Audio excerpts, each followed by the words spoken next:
தமிழ் பண்பாட்டை பெருமையை பாதுகாக்க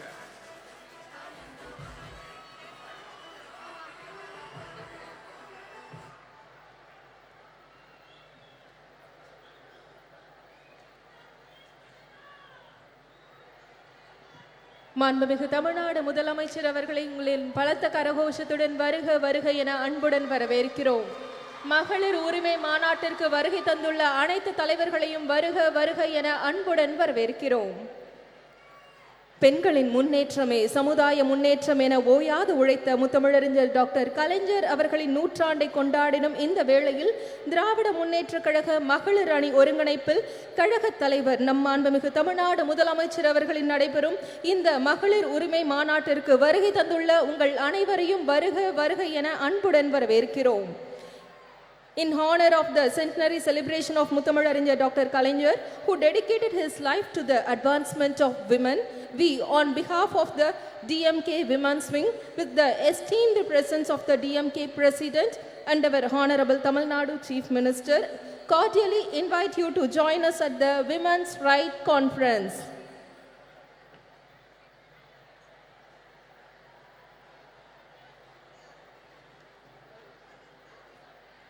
இந்த இனிய தருணத்தில் திராவிட முன்னேற்ற கழக மகளிர் அணி செயலாளரும் முன்னாள் நாடாளுமன்ற உறுப்பினருமான திருமிகு ஹெலன் டேவிட்சன் அவர்களை வரவேற்புரையாற்ற அன்புடன் அழைக்கிறோம்.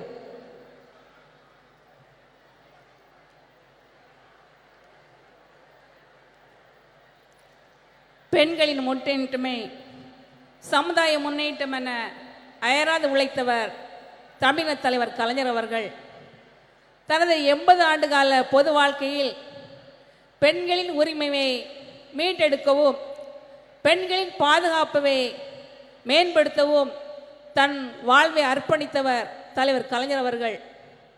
அவரது நூற்றாண்டை சிறப்பிக்கும் விதமாக திராவிட முன்னேற்ற கழக மகளிரணி ஒருங்கிணைப்பில் தமிழக தலைவர் கழக தலைவர் தமிழக முதலமைச்சர் மாண்புமிகு தளபதி அவர்கள் தலைமையில் கழக துணை பொதுச் செயலாளர் சகோதரி கனிமொழி அவர்கள் ஒருங்கிணைப்பில் நடைபெற்றுக் கொண்டிருக்கும் மகளிர் உரிமை மாநாட்டினை தமிழகத்தில் எல்லாருக்கும் எல்லாமான திராவிட மாடல் ஆட்சி செய்து வருகின்ற 2024ஆம் ஆண்டு நடைபெற இருக்கின்ற பாராளுமன்ற தேர்தலில் ஒரு அரசியல் மாற்றத்தை ஏற்படுத்தும் இந்தியாவின் தென்பகுதியிலிருந்து திசை காட்டும் சூரியனாய் இன்று வரலாற்று சிறப்புமிக்க இந்த மகளிர் உரிமை மாநாட்டை மகளிரணி சார்பில் நடத்துவதற்கு அனுமதி அளித்து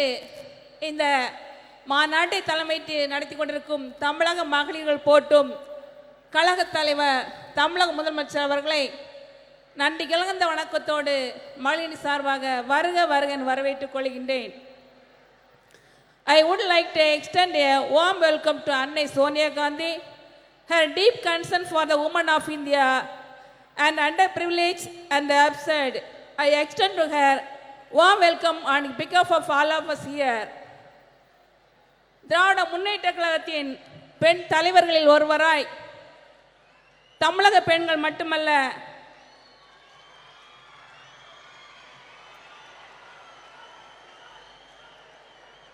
இந்திய பெண்களின் உரிமைக்காக பாராளுமன்றத்தில் கர்ச்சிக்கும் சிங்கமாய் மகளிர் அணிக்கு சிறந்த வழிகாட்டியாக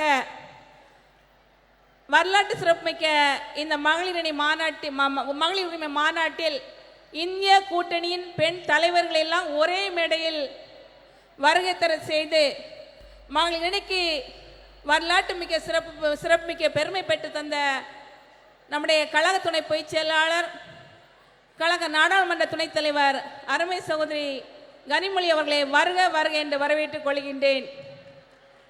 We have in our midst of eminent of leaders of the country, Madam Mehbooba Mufti, the former Chief Minister of Jammu and Kashmir, Madam Priyanka Gandhi, the General Secretary of Indian National Congress, Madam Supriya Sule, Member of Parliament and the Working President of NCP, Madam Dimple Yadav, Member of Parliament, Samajwadi Party, Madam Leslie Singh, Minister of Bihar and NEC Member of JDU, Madam Subhashini Ali, former MP and Politburo Member of the CPIM, Madam Ani Raja, NEC Member of CPI and General Secretary of NEIFF, Raxi Millan, Deputy Speaker of Delhi Assembly NCC Member APP, Madam Sumitra Dev, former MP of National Spokesperson of AITC.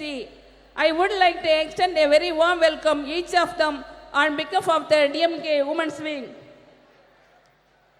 இந்த வரலாற்று சிறப்புமிக்க மாநாட்டில் இன்று மேடையில் அமர்ந்திருக்க வேண்டிய நம்முடைய கழக பொதுச் செயலாளர்கள் மகளிர் உரிமை மாநாடு என்பதற்காக இன்று நாங்கள் எப்படி இந்த நிகழ்ச்சி நடைபெறுவது என்பது பார்வையாளராக எங்களை வாழ்த்தி கொண்டிருக்கும் கழக பொதுச் செயலாளர் அவர்களே, கழக பொருளாளர் அவர்களே, முதன்மை செயலாளர்களே, துணை பொதுச் செயலாளர்கள், இளைஞரணி செயலாளர் அமைச்சர் உதயநிதி ஸ்டாலின் அவர்களே, இந்த மாநாடு சிறப்பாக நடைபெறுவதற்கு காரணமாக இருந்த காஞ்சிபுரம் வடக்கு மாவட்ட செயலாளர் மரியாதை அமைச்சர் அன்பரசன் அவர்களே, இந்த மாநாட்டு இவ்வளவு வெற்றிகரம் நடைவதற்கு எல்லா பணிகளையும் முன்னின்று செய்த சென்னை தெற்கு மாவட்ட செயலாளர் சுகாதார அமைச்சர் சுப்பிரமணியன் உட்பட கலந்து கொண்டு சிறப்பித்துக் கொண்டிருக்கின்ற மாண்புமிகு அமைச்சர் பெருமக்கள், தலைமை கழக நிர்வாகிகள், மாவட்ட கழக செயலாளர்கள்,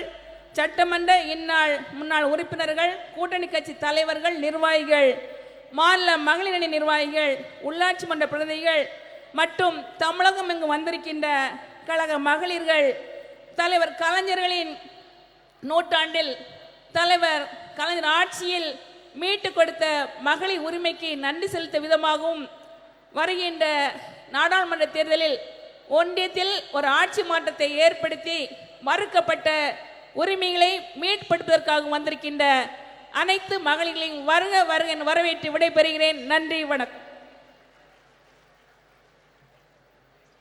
நன்றி. விருந்தினர்களை சிறப்பிக்கும் தருணம். Time to felicitate our dignitaries. மாண்புமிகு தமிழ்நாடு முதலமைச்சர் அவர்கள் திருமிகு மெஹபூபா முஃப்தி அவர்களுக்கு நினைவு பரிசு வழங்கி சிறப்பிப்பார்கள்.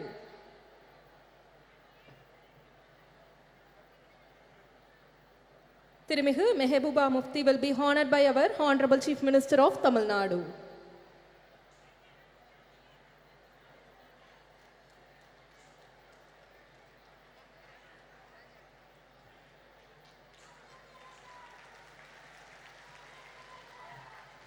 மாண்புமிகு தமிழ்நாடு முதலமைச்சர் அவர்கள் திருமிகு பிரியங்கா காந்தி வத்ரா அவர்களுக்கு நினைவு பரிசு வழங்கி சிறப்பிப்பார்கள். திருமிகு Priyanka Gandhi Vadra will be honored by our Honorable Chief Minister of Tamil Nadu.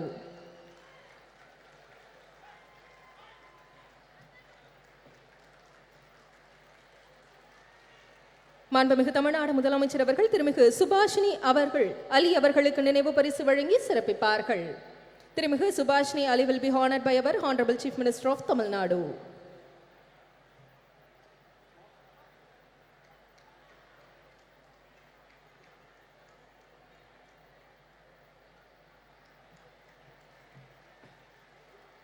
மாண்புமிகு தமிழ்நாடு முதலமைச்சர் அவர்கள் திருமிகு சுப்ரியா சுலே அவர்களுக்கு நினைவு பரிசு வழங்கி சிறப்பிப்பார்கள். திருமிகு Supriya Sule will be honored by our Honorable Chief Minister of Tamil Nadu.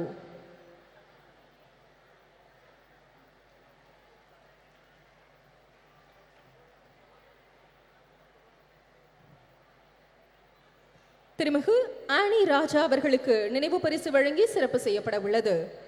Thirumigu Annie Raja will be honored by our Honorable Chief Minister of Tamil Nadu.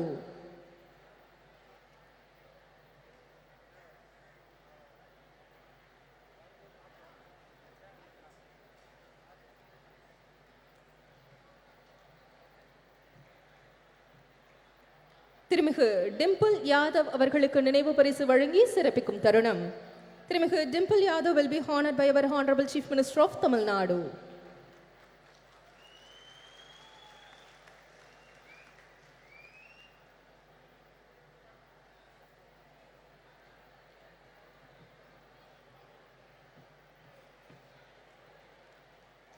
Thirumigu Leshi Singh அவர்களுக்கு நினைவு பரிசு வழங்கி சிறப்பிக்கும் தருணம்.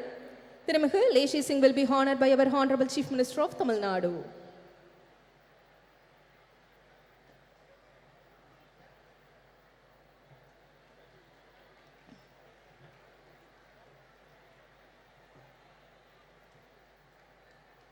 Thirumigu Shushmita Dev அவர்களுக்கு நினைவு பரிசு வழங்கி சிறப்பிக்கும் தருணம். Thirumigu Shushmita Dev will be honored by our Honorable Chief Minister of Tamil Nadu.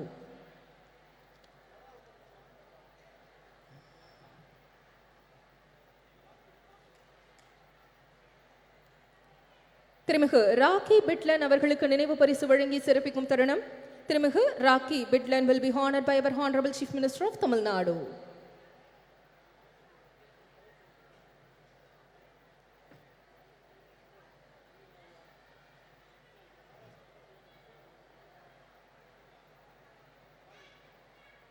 மாண்புமிகு தமிழ்நாடு முதலமைச்சர் அவர்கள் மாண்புமிகு மக்கள் நல்வாழ்வுத்துறை அமைச்சர் அவர்களுக்கு நினைவு பரிசு வழங்கி சிறப்பிப்பார்கள்.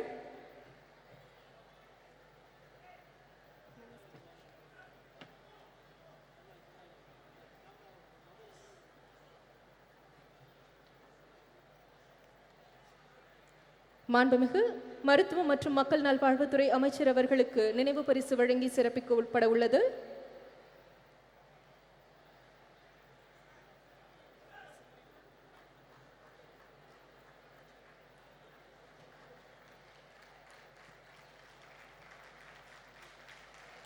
The Honorable Chief Minister of Tamil Nadu honoring Honorable Minister of Health and Family Welfare.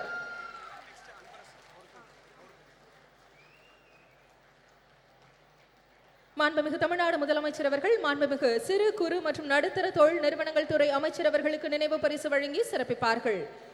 The Honorable Chief Minister of Tamil Nadu will be honoring the Honorable Minister of Micro, Small and Medium Enterprises.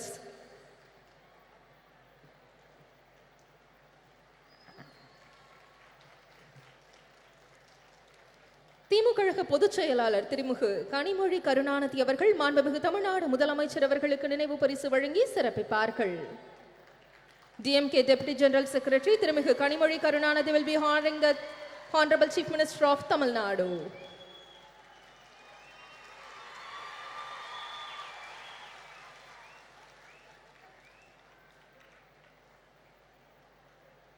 நன்றி.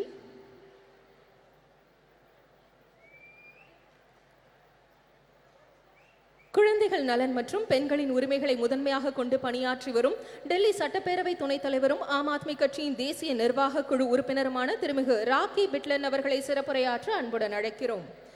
With great pleasure we invite திருமிகு rakhi பிட்லன் for the special address.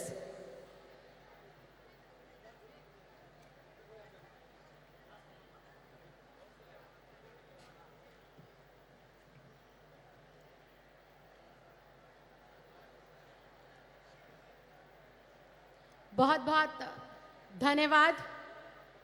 मंच पर उपस्थित समस्त सम्मानित अतिथिगण, मेरे समक्ष बैठे चेन्नई के तमाम सम्मानित मतदाता, आज के इस कार्यक्रम को आयोजित करने से पहले मैं धन्यवाद देना चाहती हूँ तमिलनाडु के मुख्यमंत्री श्री M.K. स्टालिन जी को, DMK की सांसद सुश्री कनिमोझी जी को, जिन्होंने ये कार्यक्रम को आयोजित किया, और देश भर से अलग अलग पार्टियों का प्रतिनिधित्व करती हुई आए हुए तमाम सम्मानित अतिथिगण जो मंच पर विराजमान है। मैडम सोनिया जी, आप सबका मैं दिल की गहराइयों से बहुत बहुत धन्यवाद करती हूँ, बहुत बहुत आभार प्रकट करती हूँ। साथियों, आज का कार्यक्रम जो आयोजित किया गया है वो महिलाओं के अधिकारों पर चर्चा करने हेतु इस कार्यक्रम को बुलाया गया, इसका आयोजन किया गया। महिलाएं जो इस देश की आधी आबादी है, महिलाएं जो हमारे समाज का अभिन्न अंग है, महिलाएं जो इस देश की व्यवस्था को सुव्यवस्थित करने के लिए अपना अभूतपूर्व योगदान देती हैं। ऐसी महिलाओं के अधिकारों के ऊपर आज चर्चा करने के लिए हमारी जैसी बहनें, हमारी जैसी बेटियां जो दूर दराज गांव में रहती हैं, उन हजारों हजार महिलाओं के अधिकारों पर चर्चा करने से पहले मैं धन्यवाद देना चाहती हूं, मैं श्रद्धांजलि देना चाहती हूं संविधान निर्माता डॉक्टर भीमराव अंबेडकर जी को, जिन्होंने संविधान का निर्माण करते वक्त अपने संविधान के अंदर देश की आधी आबादी को उनके अधिकार दिए, उनके हक दिए। डॉक्टर भीमराव अंबेडकर जी ने कानून बनाकर महिलाओं को समाज में समानता का अधिकार दिया, महिलाओं को समान शिक्षा और समान वेतन पाने का अधिकार दिया, महिलाओं को चार दीवारी से बाहर निकलकर अपने जीवन को अपने मुताबिक जीने का अधिकार दिया। डॉक्टर भीमराव अंबेडकर संविधान निर्माता ने तो कई दशकों पहले ही हमारे इस देश की आधी आबादी को उसके अधिकार दे दिए थे। ये देश की आधी आबादी संविधान निर्माता डॉक्टर भीमराव अंबेडकर जी का बहुत बहुत धन्यवाद करती है। और देश की आधी आबादी की ये महिलाएं जो आज देश के अलग अलग हिस्सों में अपना प्रतिनिधित्व करती हैं, चंद्रयान जैसी देश में जब ऐतिहासिक लॉन्चिंग हुई तो उसके अंदर भी जो महत्वपूर्ण योगदान है वो हमारे भारतवर्ष की बेटियों का रहा है, भारत की महिलाओं का रहा है। ये देश की आधी आबादी है जिसने हमारे देश की तरक्की में, उसको आगे बढ़ाने में, चाहे गांव हो, देहात हो, छोटे से छोटा कस्बा हो, घर पे रहकर गृहिणी के रूप में या फिर किसी कामकाजी महिला के रूप में देश को अग्रसर करने के लिए अपनी महत्वपूर्ण योगदान और अपना महत्वपूर्ण भूमिका दी है। डॉक्टर भीमराव अंबेडकर जी का संविधान जहां महिलाओं को अपनी प्रतिभा के अनुसार अपना प्रतिभा का प्रदर्शन करने का मौका मिलता है, और अगर मैं अपनी बात करूं तो डॉक्टर भीमराव अंबेडकर जी के आशीर्वाद से ही मैं उस माँ की बेटी हूं जो दिल्ली के एक सरकारी स्कूल में सफाई कर्मचारी है। लेकिन डॉक्टर भीमराव अंबेडकर जी की वजह से, भारत देश के लोकतंत्र की खूबसूरती की वजह से और आम आदमी पार्टी के राष्ट्रीय संयोजक अरविंद केजरीवाल जी के आशीर्वाद की वजह से आज ये दिल्ली की बेटी अपनी पार्टी का और अपनी सरकार का प्रतिनिधित्व आप लोगों के समक्ष कर रही है। ये देश के लोकतंत्र की ही खूबसूरती है। लेकिन जहां हम देश के संविधान, लोकतंत्र की बात करते हैं, महिलाओं के हक और अधिकारों की बात करते हैं, सिर्फ वो संविधान के अंदर लिखे तो गए हैं, लेकिन दुर्भाग्यवश आज भी हमारी एक बड़े तबके की महिलाएं अपने अधिकारों से वंचित है। आज भी उनको उनके अधिकार नहीं मिल रहे हैं। देश की महिलाएं 21वीं सदी के अंदर, आजादी के 75 सालों के अंदर पूरे देश में शिक्षा जो पाती हैं पुरुषों के मुकाबले वो महज 65% है, जो कि बेहद चिंता का विषय है, बेहद सोच का विषय है। पूरे देश में अगर हम कामकाजी महिलाओं की बात करें, जो कि रिकॉर्ड पर मेंटेन होता है, उस काम की बात करें तो उस काम को करने वाली कामकाजी महिलाओं की भी संख्या आज 75 साल पूरे होने के बावजूद भी महज 25 से 27% रह जाती है।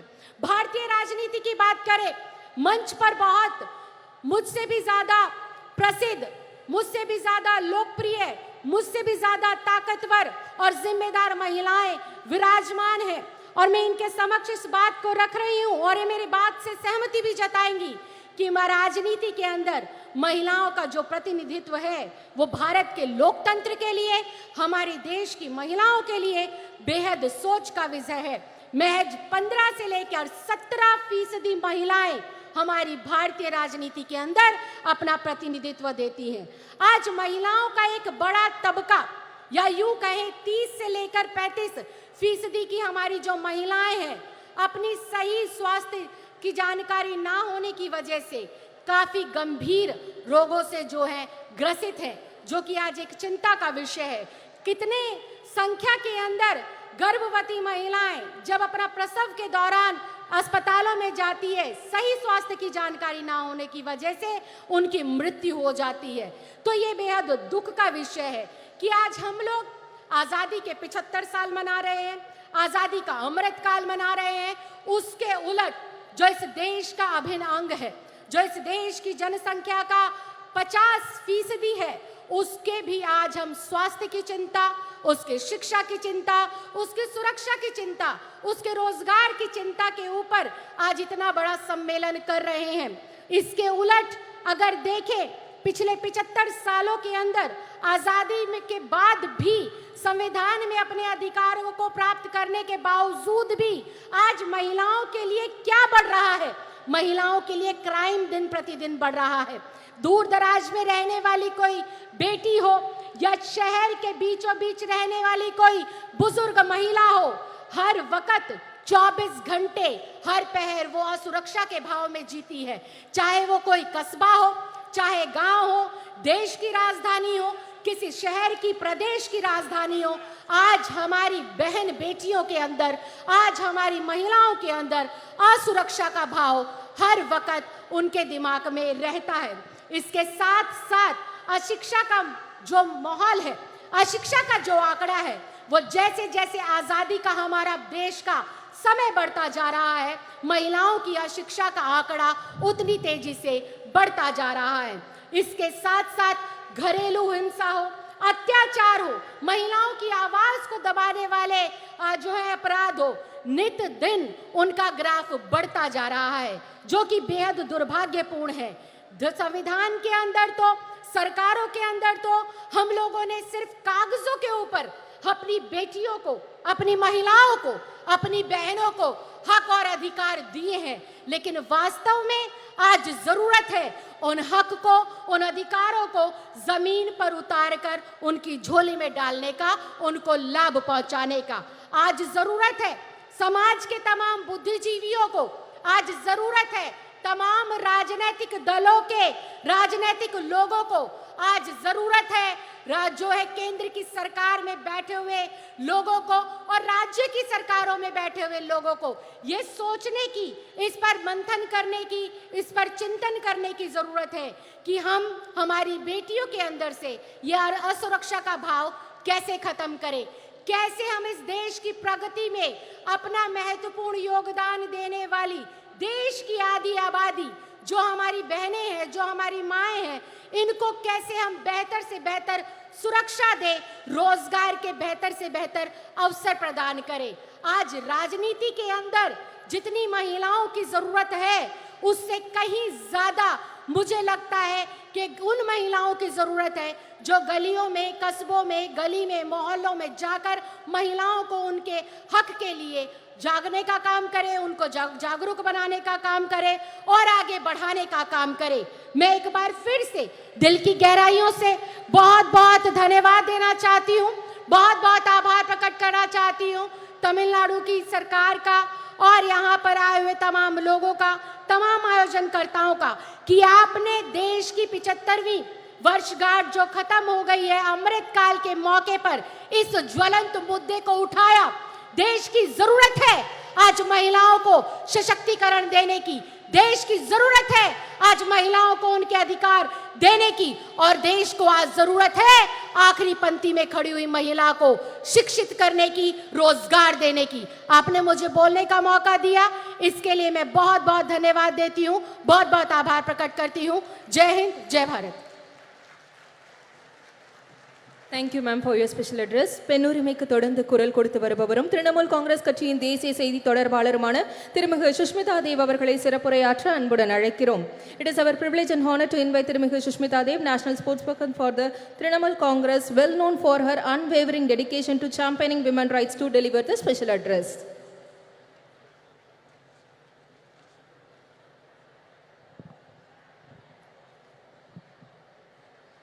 Honorable Chief Minister of Tamil Nadu, Thalapathy M.K. Stalin,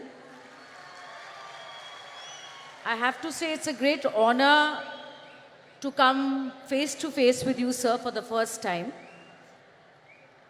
Former Jammu and Kashmir Chief Minister Mehbooba Mufti ji, Honorable Member of Parliament Kandi Mohi ji,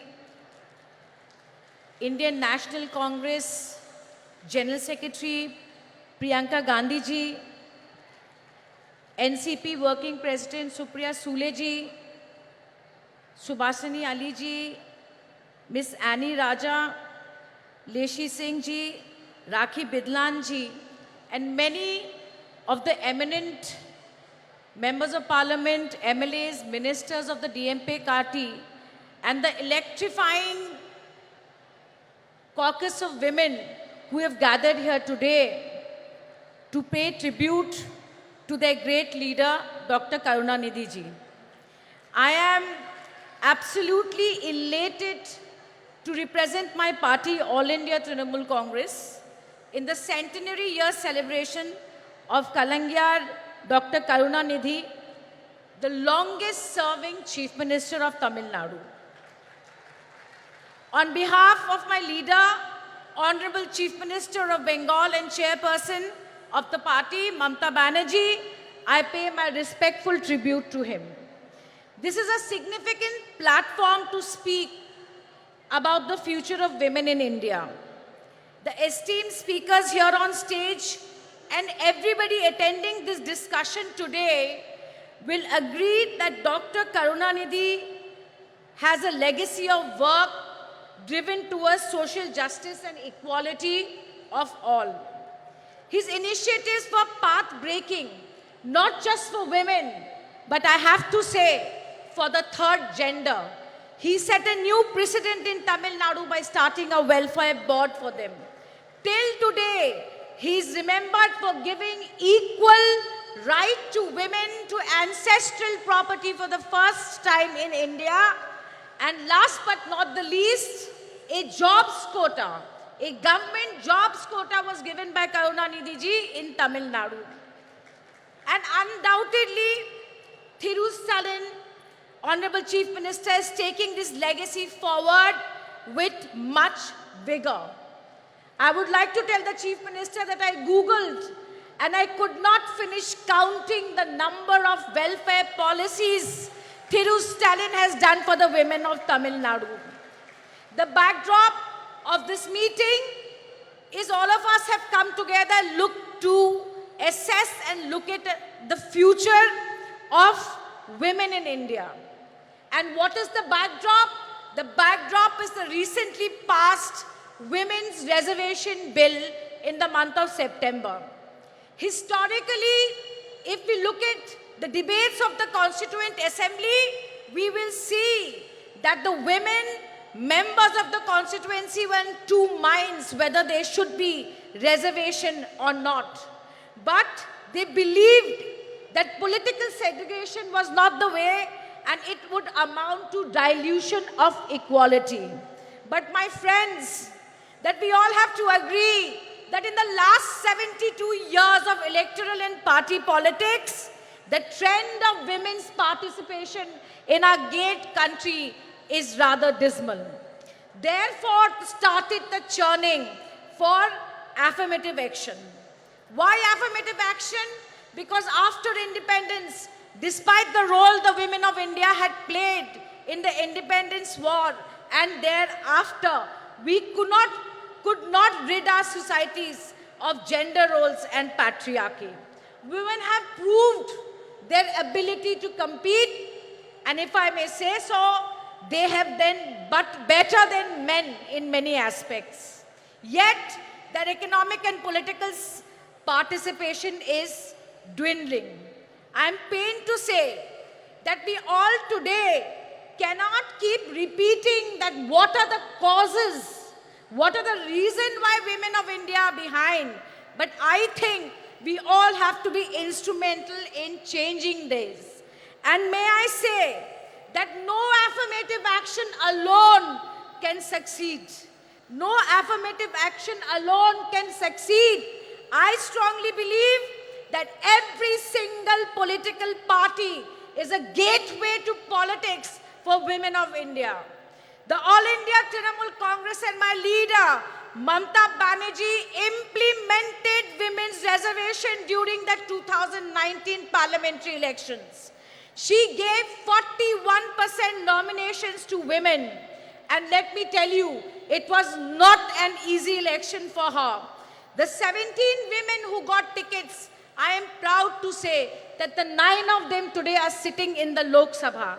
Now, every 1 in 3 women in the Lok Sabha are from the Trinamool Congress.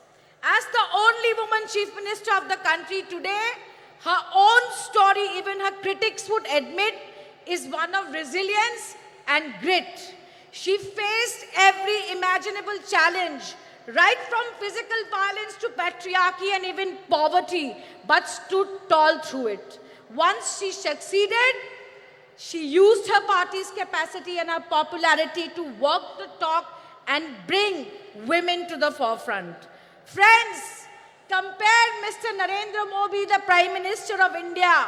His Beti Bachao and Beti Padhao campaign is nothing but an advertising and PR excess for Prime Minister Modi. I am sad to say that Nirbhaya shook the nation, but the funds remains unutilized.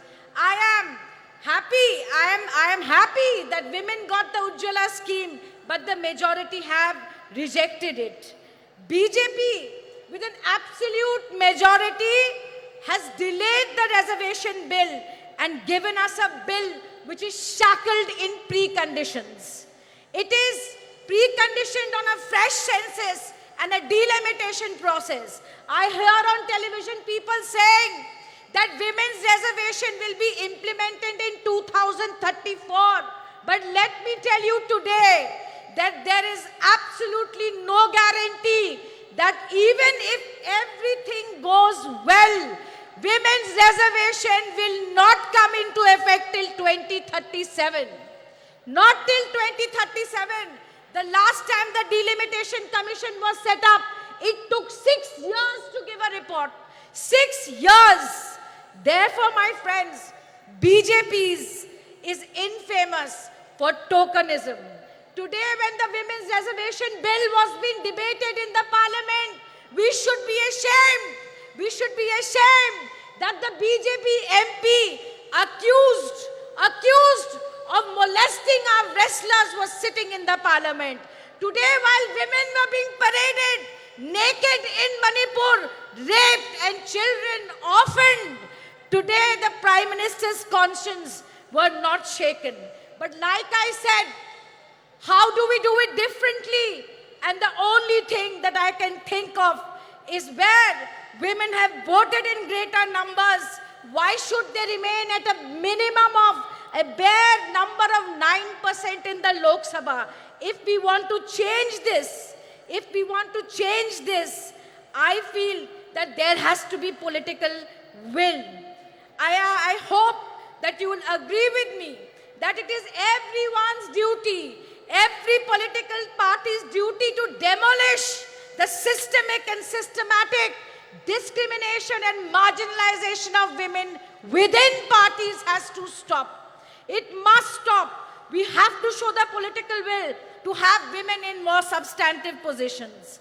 But last but not the least, and I'm about to end my speech, that we have to recognize that to bring women to the forefront of politics, we need progressive male leaders like Dr. Karunanidhi. We need progressive male leaders like Shri Rajiv Gandhi ji, who gave the Panchayati Raj reservation. We need social activists like Raja Ram Mohan Nai, who stopped sati. I have absolutely no doubt in my mind that India parties will come to power in 2024 and oust this regressive and anti-woman regime that is ruling the country and convert and turn this Women's Reservation Act into the greatest enabler in the history of this country for women amendment. I end my speech by quoting the only woman prime minister in this country, Indira Gandhi ji. There are two kinds of people, those who do the work and those who take the credit. While Prime Minister Modi takes credit for travesty of a law in the name of reservation, let us who are sitting here do the real work towards greater political representation women. With these words, I once again thank the DMK party. I thank the women wings of the DMK party and your patience for listening to me. Jai Hind. Thank you very much. Thank you ma'am.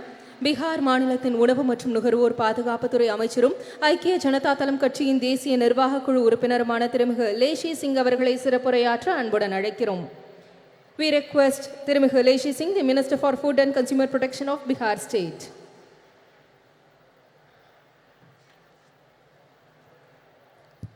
धन्यवाद। आज महिला अधिकार सम्मेलन में सर्वप्रथम मैं party Janata Dal United की ओर से उपस्थित महिला बहनों का हार्दिक अभिनंदन करती हूँ। मैं आभार प्रकट करना चाहती हूँ हमारे माननीय मुख्यमंत्री श्री नीतीश कुमार जी एवं जनता दल यूनाइटेड के राष्ट्रीय अध्यक्ष आदरणीय ललन सिंह जी का, जिन्होंने इस ऐतिहासिक कार्यक्रम में मुझे प्रतिनिधित्व करने का अवसर प्रदान किया। मैं धन्यवाद देना चाहूँगी देश की चर्चित प्रसिद्ध महिला नेत्री डीएमके सांसद बड़ी बहन आदरणीय कनिमोझी जी का, जिन्होंने मुझे व्यक्तिगत रूप से दूरभाष पर संपर्क कर इस प्रोग्राम में आने के लिए आमंत्रित किया। मैं जनता दल यूनाइटेड की ओर से इस कार्यक्रम में उपस्थित इस लोकप्रिय मुख्यमंत्री आदरणीय एम.के. स्टालिन जी, कांग्रेस की राष्ट्रीय महासचिव एवं देश की महिला बहनों की प्रेरणा स्रोत आदरणीय बहन प्रियंका गांधी जी, जम्मू कश्मीर की पूर्व मुख्यमंत्री एवं पीडीपी पार्टी की अध्यक्ष महबूबा मुफ्ती जी, देश की प्रसिद्ध वरिष्ठ सांसद एवं एनसीपी पार्टी की कार्यकारी अध्यक्ष बहन सुप्रिया सूले जी, समाजवादी पार्टी की नेता एवं माननीय सांसद बहन डिम्पल यादव जी, पूर्व सांसद एवं सीपीआई-एम पार्टी की पोलित ब्यूरो सदस्य बहन सुभाषिनी अली जी, पूर्व सांसद एवं ऑल इंडिया तृणमूल कांग्रेस की राष्ट्रीय प्रवक्ता बहन सुष्मिता देव जी, सीपीआई की राष्ट्रीय कार्यकारिणी की सदस्य एनएफआईडब्ल्यू की राष्ट्रीय महासचिव बड़ी बहन एनी राजा जी, दिल्ली विधानसभा की माननीय उपाध्यक्ष एवं आम आदमी पार्टी की राष्ट्रीय कार्यकारिणी की सदस्य बहन राखी बिरला जी का मैं अभिनंदन करती हूँ। बहनों, कहा जाता है कि यत्र नारी पूज्यन्ते तत्र देवता, यानी जहाँ नारी की पूजा होती है वहाँ देवता का वास होता है। हम नारी सर्वशक्तिमान हैं। नारी के बिना संसार में मानव जाति की सृजन की कल्पना नहीं की जा सकती है। इसी शक्ति को सम्मान देने के लिए हमारे बिहार में माननीय मुख्यमंत्री श्री नीतीश कुमार जी ने सत्ता संभालते ही 2006 से पंचायती राज संस्थानों में एवं 2007 से नगर निकाय के निर्वाचन में महिलाओं के लिए 50% आरक्षण दिया जा रहा है। वहीं प्राथमिक शिक्षक नियोजन में 50% आरक्षण महिलाओं के लिए सुरक्षित है। राज्य में पहली बार पुलिस महिला बटालियन का गठन किया गया है। राज्य के सभी 40 पुलिस जिलों एवं 4 रेल पुलिस जिलों में एक महिला थाना की स्थापना किया गया है। राज्य में अनुसूचित जनजाति की महिलाओं के लिए स्वाभिमान बटालियन का गठन किया गया है। वहीं पुलिस बल में सिपाही से अवर निरीक्षक तक के पदों में सीधी नियुक्ति में महिलाओं के लिए 35% आरक्षण की व्यवस्था की गई। सरकारी सेवाओं संवर्गों के सभी स्तर के एवं सभी प्रकार के पदों पर सीधी नियुक्ति में 35% आरक्षण दिया ही जा रहा है। एक उदाहरण मात्र मैं देना चाहूँगी। बिहार राज्य में 1,07,431 पंच के पद पर कुल 63,974 पंच की सीट पर महिला जीतकर आई है। 38 जिला परिषद अध्यक्ष में 29 महिला जिला परिषद अध्यक्ष हैं। वहीं कुल 8,058 मुखिया में कुल 4209 मुखिया पद पर आसीन हैं।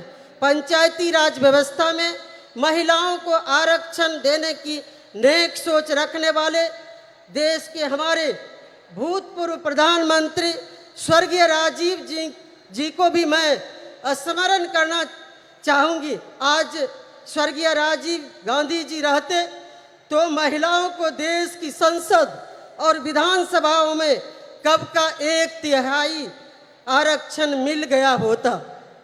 हमारे बिहार में नारी सशक्ति के अग्रणी नेता माननीय मुख्यमंत्री श्री नीतीश कुमार जी द्वारा ऐतिहासिक कदम उठाए गए, जिनकी चर्चा करूंगी तो काफ़ी वक्त लग सकता है।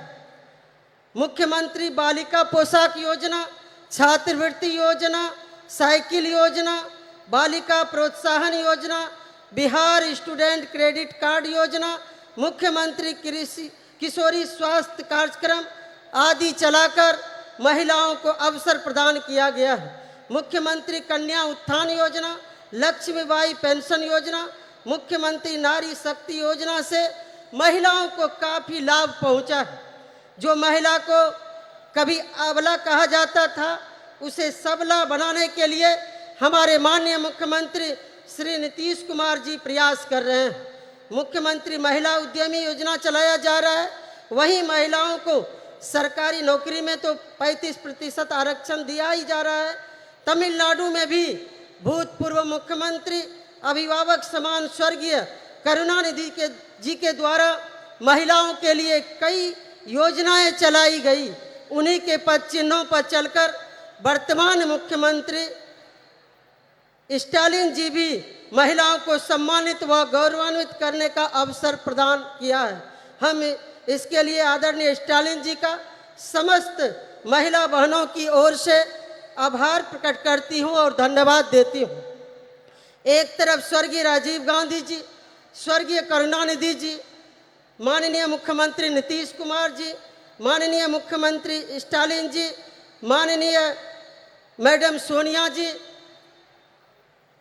गांधी जी, जिन्होंने महिलाओं के हित में इतने ऐतिहासिक कदम उठाए हैं, लेकिन उसका ढिंढोरा नहीं पीटा जा रहा है, मार्केटिंग नहीं किया जा रहा है।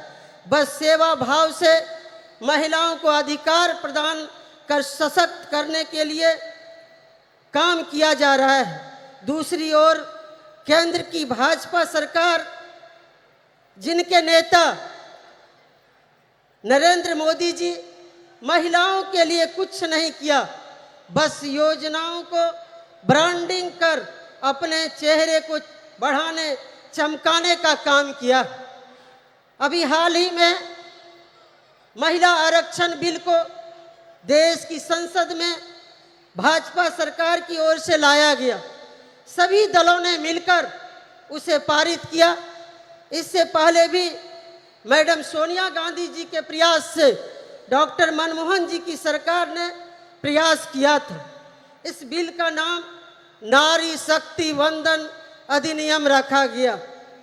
बहनों भाइयों, लेकिन ये नारी शक्ति वंदन के बजाय मोदी वंदन बनकर रह गया।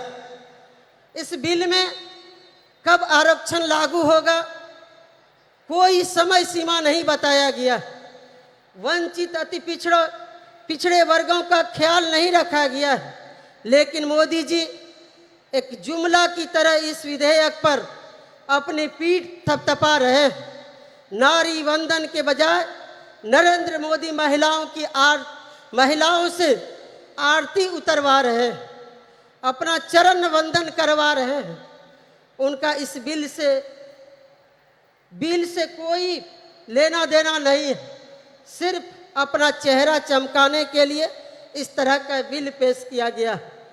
माननीय मैडम सोनिया जी, मैं तमाम प्रियंका गांधी जी, तमाम यहाँ पर जितनी भी महिला नेत्री हैं, मैं उनको आश्वस्त करना चाहूँगी, मोदी सरकार देश में आने वाली नहीं है।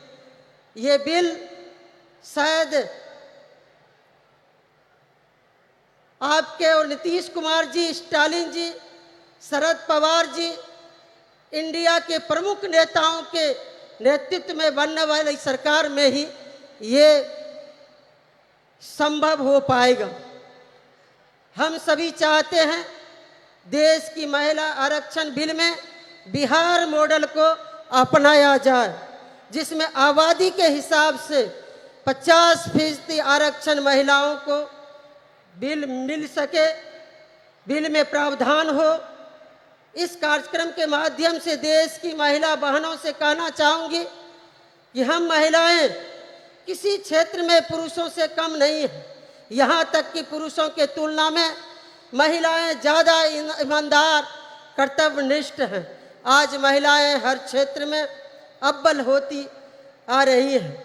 महिला एक घर में जन्म से लेकर दूसरे के घर भी जाकर उसे सुसज्जित संस्कार देने का काम करती है। महिलाएं धरती से लेकर अंतरिक्ष तक पहुंची। महिलाओं को केवल अवसर मिलने की आवश्यकता है।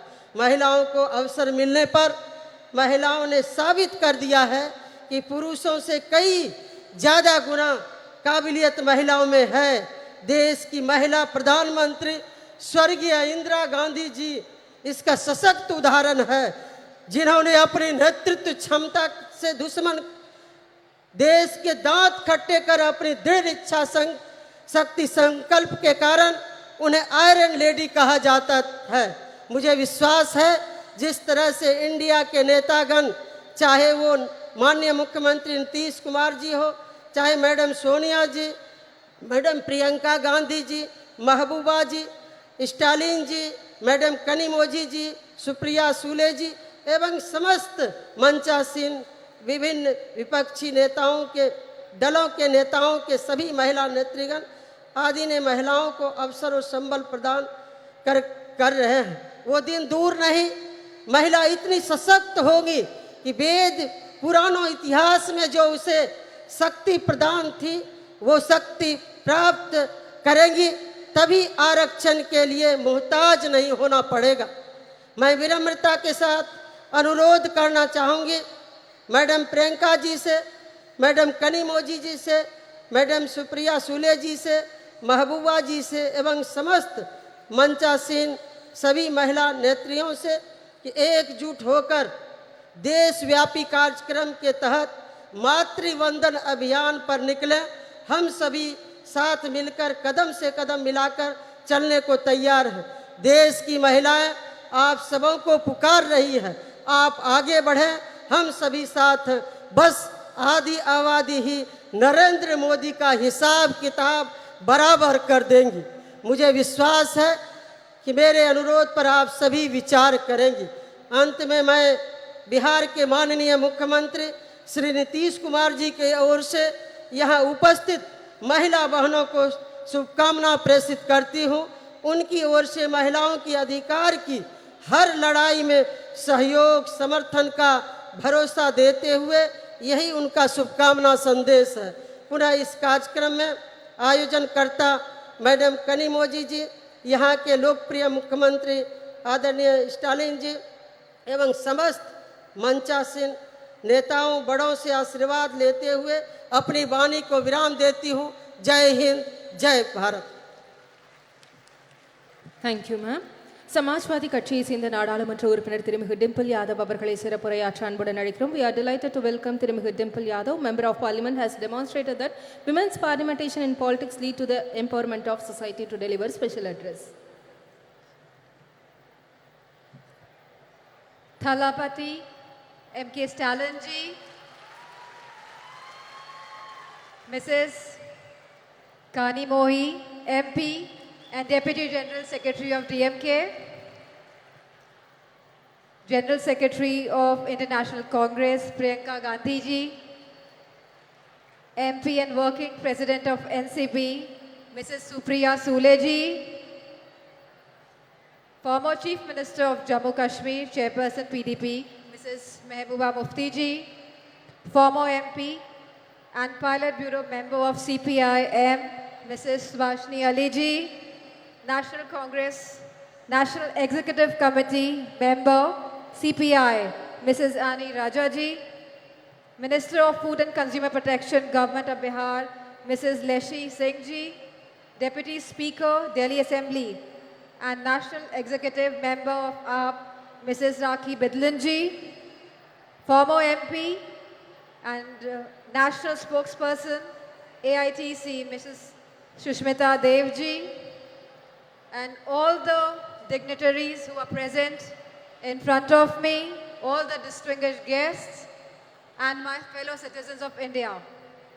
This day and moment have been 100 years in the making, as today we celebrate the centenary of the DMK patriarch and a great son of soil, a towering leader, a progressive ideologue, a politician par excellence, and the founder of the political movement for the betterment of India and all its people, respected Shri M. Karunanidhi ji.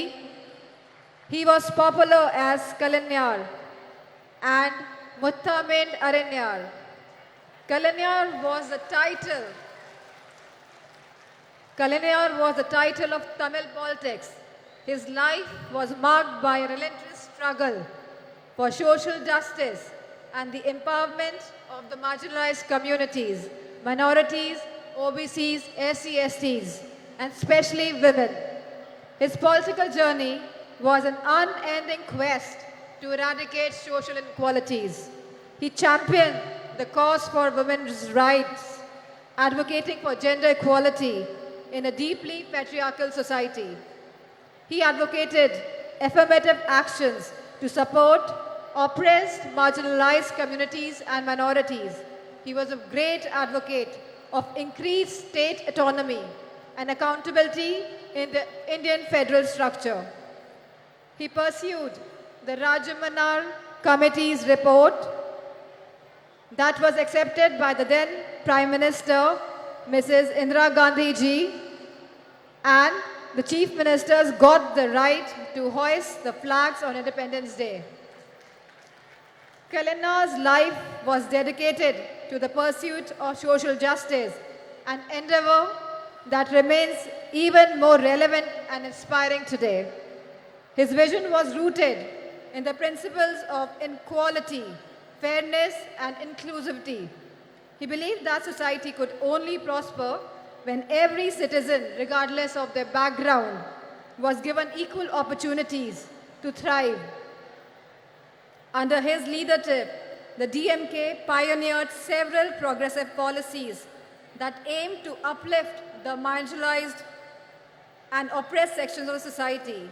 His government increased the reservation for backward classes from 25 to 31% and from 16 to 18% for SC/STs, established the first ministry for the welfare of the backward class. As a member of Parliament and a woman, I am deeply honored to address you all on this special occasion, and I want to focus on the three fundamental aspects of the vision for India: an unyielding commitment to social justice, tireless effort to protect the dignity of each individual, and untiring advocacy for women's rights. Samajwadi Party remains committed to these ideals as we cherish and uphold an unwavering commitment to protecting the respect and dignity of every individual. In a diverse India, the protection of regional, social, cultural, and linguistic identities is of paramount importance as it is integral to the identity and pride of each and every individual. Leadership in this regard is not about exclusion, but rather about pluralism and diversity. Celebrating the unique cultural tapestry that is India. Now I turn my attention to the third crucial aspect of our vision, a deep sense of commitment to women's rights. We all must be a true feminist today, advocating for gender equality, women's education and upliftment, policies that have always been advocated and implemented by the Samajwadi Party in Uttar Pradesh, found home and expression in Tamil Nadu under Kalainar. He raised girls' marriageable age, provided women one-third reservations in the government jobs, local body elections, property rights, subsidized loans, financial assistance to widows, marriage, intercaste marriages, self-help groups, vocational training programs, free power and gas connections, and rice at ₹1, and many much policies. We must recognize that women's economic empowerment is not only a matter of individual dignity, but also a path towards overall societal and economic progress. This is in strict conformance to what successive Samajwadi Party governments have delivered for women in Uttar Pradesh under the Chief Ministership of Honorable Netaji and Shri Akhilesh Yadav ji. For us, women's rights is not a manner of speech, but a matter of faith and action. Let me draw the focus to the task at hand for this August gathering. The Magalir Urmai Manadu, being organized today by the DMK Women's Wing, headed by MP Kani Mohi, calls upon the central government, headed by BJP, for immediate action on women's rights issues. The BJP government has totally been proven incompetent and an abject failure in securing women's rights and providing security and safety to women.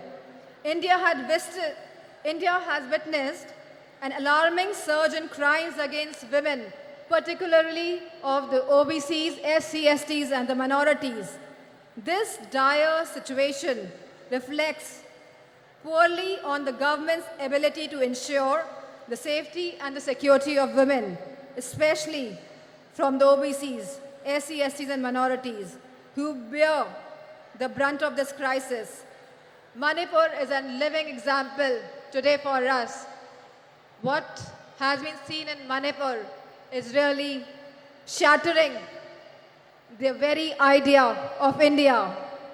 The data reveals that incidents of rape and sexual assault and violence against young girls, infants, women, and older women have reached to one of the highest ever under the BJP government, exposing a fundamental breakdown in social order, sense of security and law and order.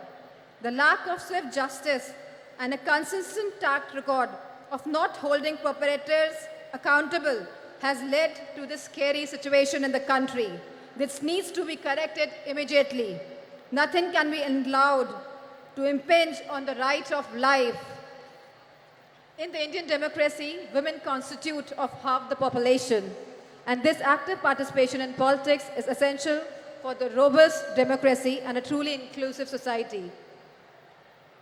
The recent proposal by the BJP government to postpone the vital reform of implementing 33% reservations of women in parliament and state assemblies way into the distant future is a huge disappointment that appears to be only a BJP political ploy. The BJP's move is only an eyewash, purely for electoral gains. Samajwadi Party's argument for providing separate reservations for OBCs, for SC/STs and minorities is a critical, progressive stance that deserves immediate inclusion and consequent implementation. The BJP government's one-size-fits-all will certainly dilute the representation of marginalized communities. The Samajwadi Party's proposition recognizes the unique challenges faced by the women of OBCs, SC/STs and minorities. By providing separate reservation, it ensures that these historically disadvantaged groups have a more equitable chance at political participation.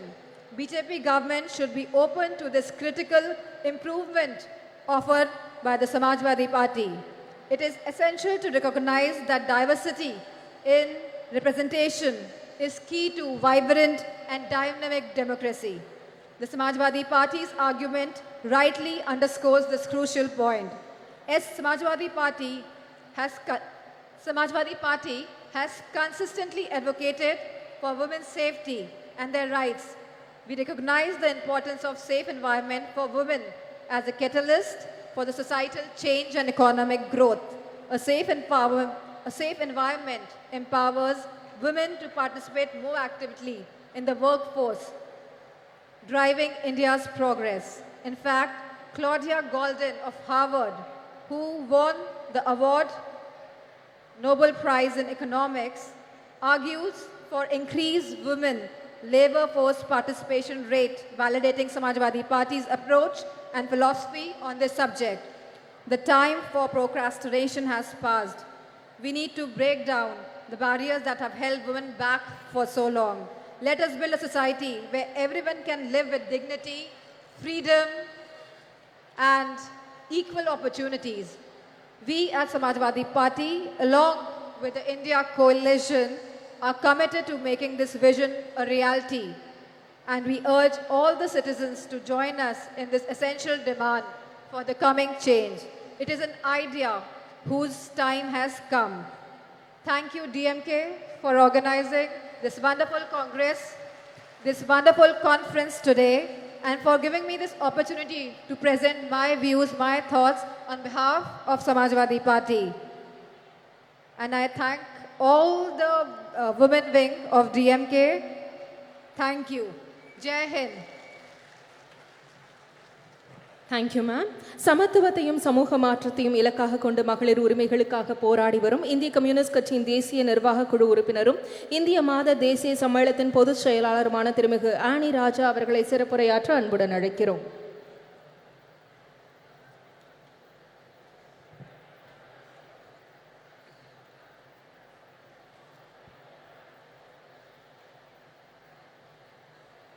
From the depth of my heart, I express my homage to the only one Kalaignar who showed the people and the country that how the words can be transformed into actions and how it can be beneficial to the people and especially to the women and children of the country, particularly the state of Tamil Nadu.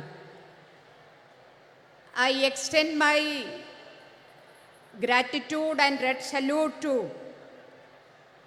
Tandai Periyar, Phule, Dr. Ambedkar, Ayyankali, Ayodhyadas Pandita for their immense contribution and effort for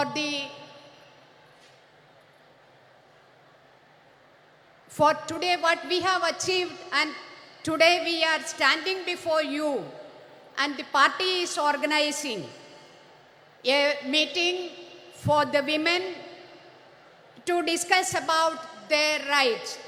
So this is possible because of the efforts of all these great stalwarts who have given their life for gender equality and justice, and my red salute to all of them. மகளிர் உரிமை மாநாட்டில் அதுக்கான எல்லா விதமான ஒர்க்கும் செய்து எல்லா ஹெல்ப்பும் செய்து ஏதாச்சும் குறை இருந்தால் அதை பார்த்து எங்களுக்கு இந்த நல்ல முறையாக இந்த மாநாடு முடிக்கிறதுக்காக எங்களோடு சேர்ந்து இந்த மேடையில் அமர்ந்திருக்கும் இந்த தமிழ்நாடினுடைய முதலமைச்சர் தளபதி அவர்களே, இந்த கூட்டத்தில் நம்மோடு உரையாடுறதுக்கு பேசுறதுக்கு இங்கே வருவாயிருக்கிற இந்திய நேஷனல் காங்கிரஸினுடைய தலைவி சோனியா காந்தி அவர்களே, மெஹபூபா தோழியர், நான் எல்லோரும் தோழியர்னு கூப்பிடுறது. I would like to call you all as comrades. So தோழியர் மெஹபூபா முஃப்தி ஜி, பிரியங்கா தோழியர் பிரியங்கா காந்தி ஜி, தோழியர் கனிமொழி ஜி, தோழியர் சுபாஷினி ஜி, தோழியர் சுப்ரியா சூலே ஜி, தோழியர் டிம்பிள் யாதவ் ஜி, தோழியர் லஷி சிங் ஜி, தோழியர் சுஷ்மிதா தே, தோழியர் ராக்கி அண்ட் நம்மளை எல்லோரும் இங்கே வருக வருக என்று வெல்கம் பண்ணி அமர்ந்திருக்கிற தோழியர் ஹெலன் ஜி, உங்களுக்கு எல்லோருக்கும் இந்தியன் கம்யூனிஸ்ட் பார்ட்டி சிபிஐயுடைய இந்திய மாதர் தேசிய சம்மேளனம் NFIWனுடைய நெஞ்சார்ந்த வணக்கத்தையும் வாழ்த்துக்களையும் தெரிவிக்கிறேன்.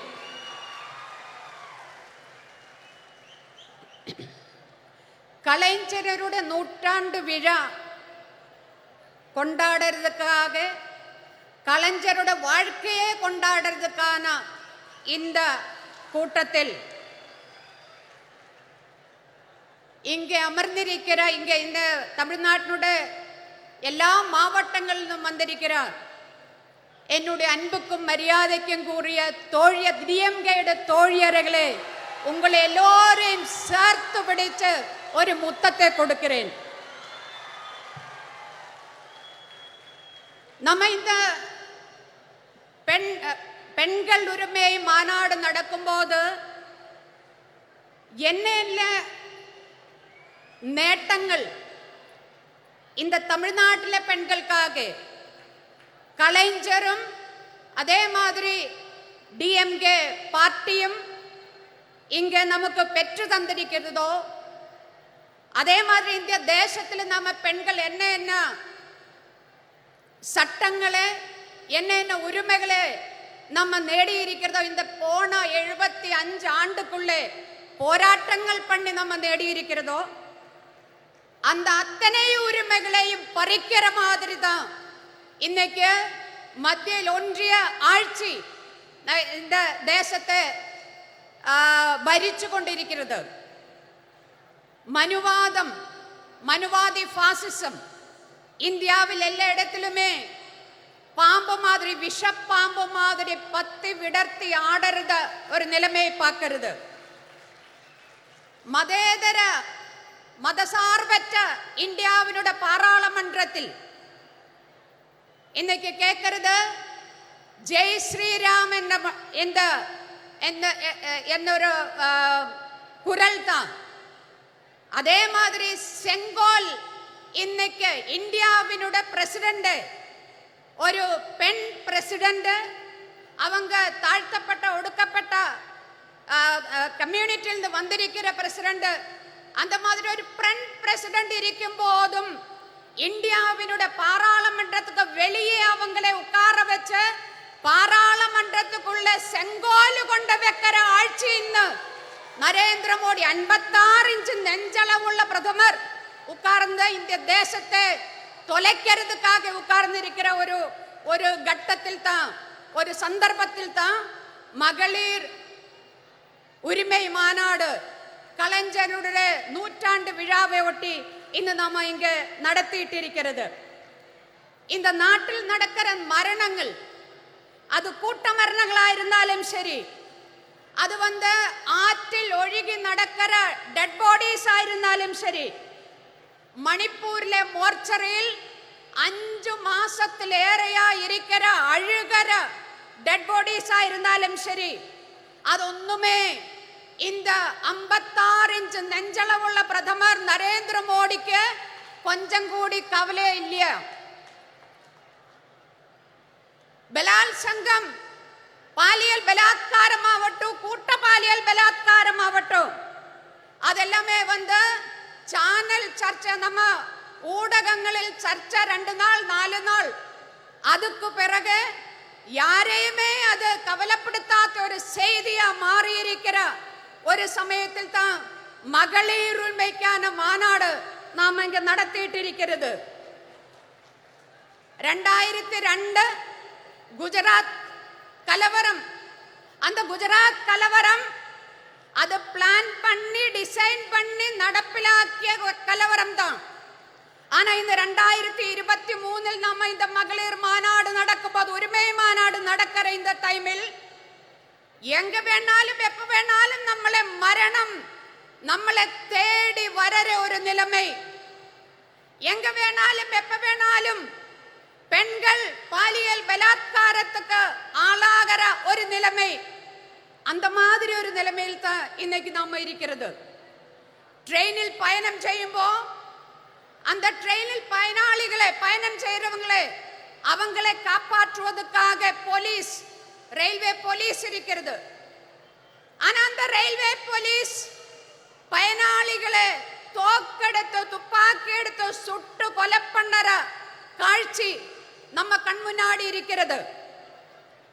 அதே மாதிரி ஒரு ஸ்கூலில், பள்ளிக்கூடத்தில் ஒரு டீச்சர் உட்கார்ந்து மத்த ஒரு முஸ்லிம் ஸ்டூடெண்ட் நிக்க வச்சு மத்த ஸ்டூடெண்ட்ஸோட சொல்றது, நீங்க எல்லாரும் போய் அடியுங்கோ அந்த குழந்தைய சொல்லி குழந்தைகள் தயங்குறது.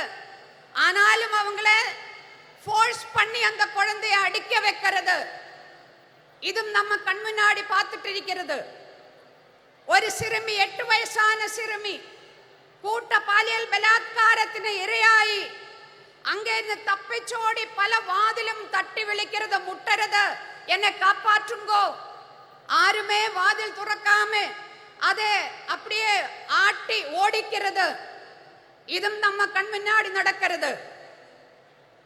இந்த மாதிரி ஒரு நிலைமையில் ஏன் இது நடக்காம இருக்குவே?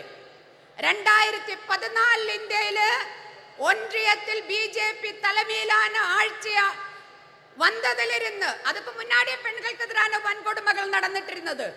ஆனா 2014 இருந்து பார்த்தா அதனுடைய நம்பர் அது ரொம்ப அதிகமா போயிட்டு இருக்கிறது.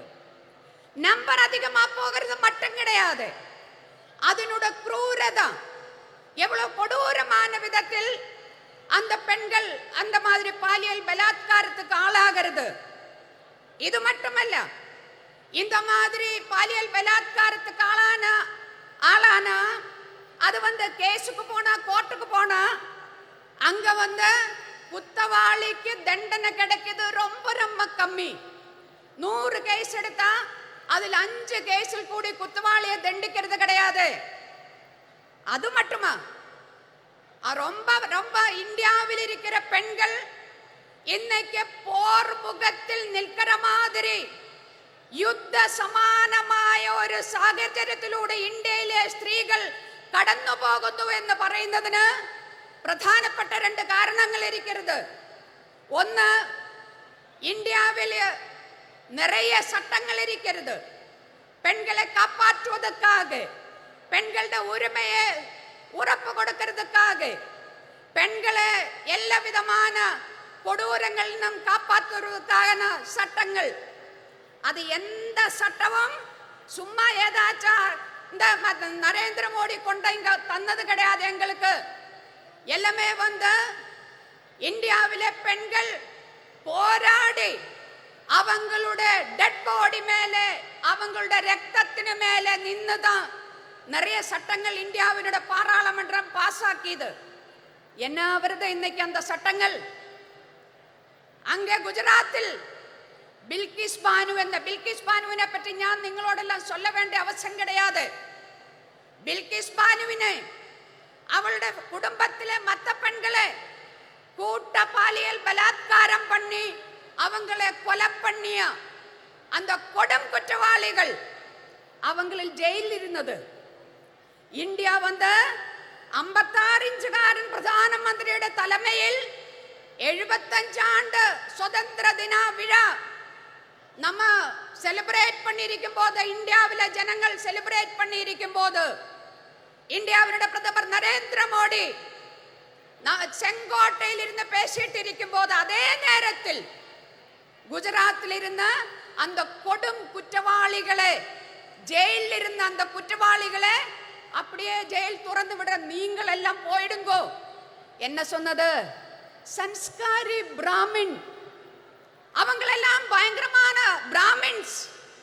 பிராமணை வந்து ஜெயிலில் வச்சா கொடும் பாவம், அதனால் அவங்களை விடுவிக்கிறேன் அப்படின்னு சொல்லி பில்கிஸ் பானுவினை, அவளுடைய குடும்பத்தை அழிச்ச, அந்த பெண்களை கற்பழிச்ச அந்த கொடும் குற்றவாளிகளை ஜெயில்ல ஃப்ரீயா விடுறது.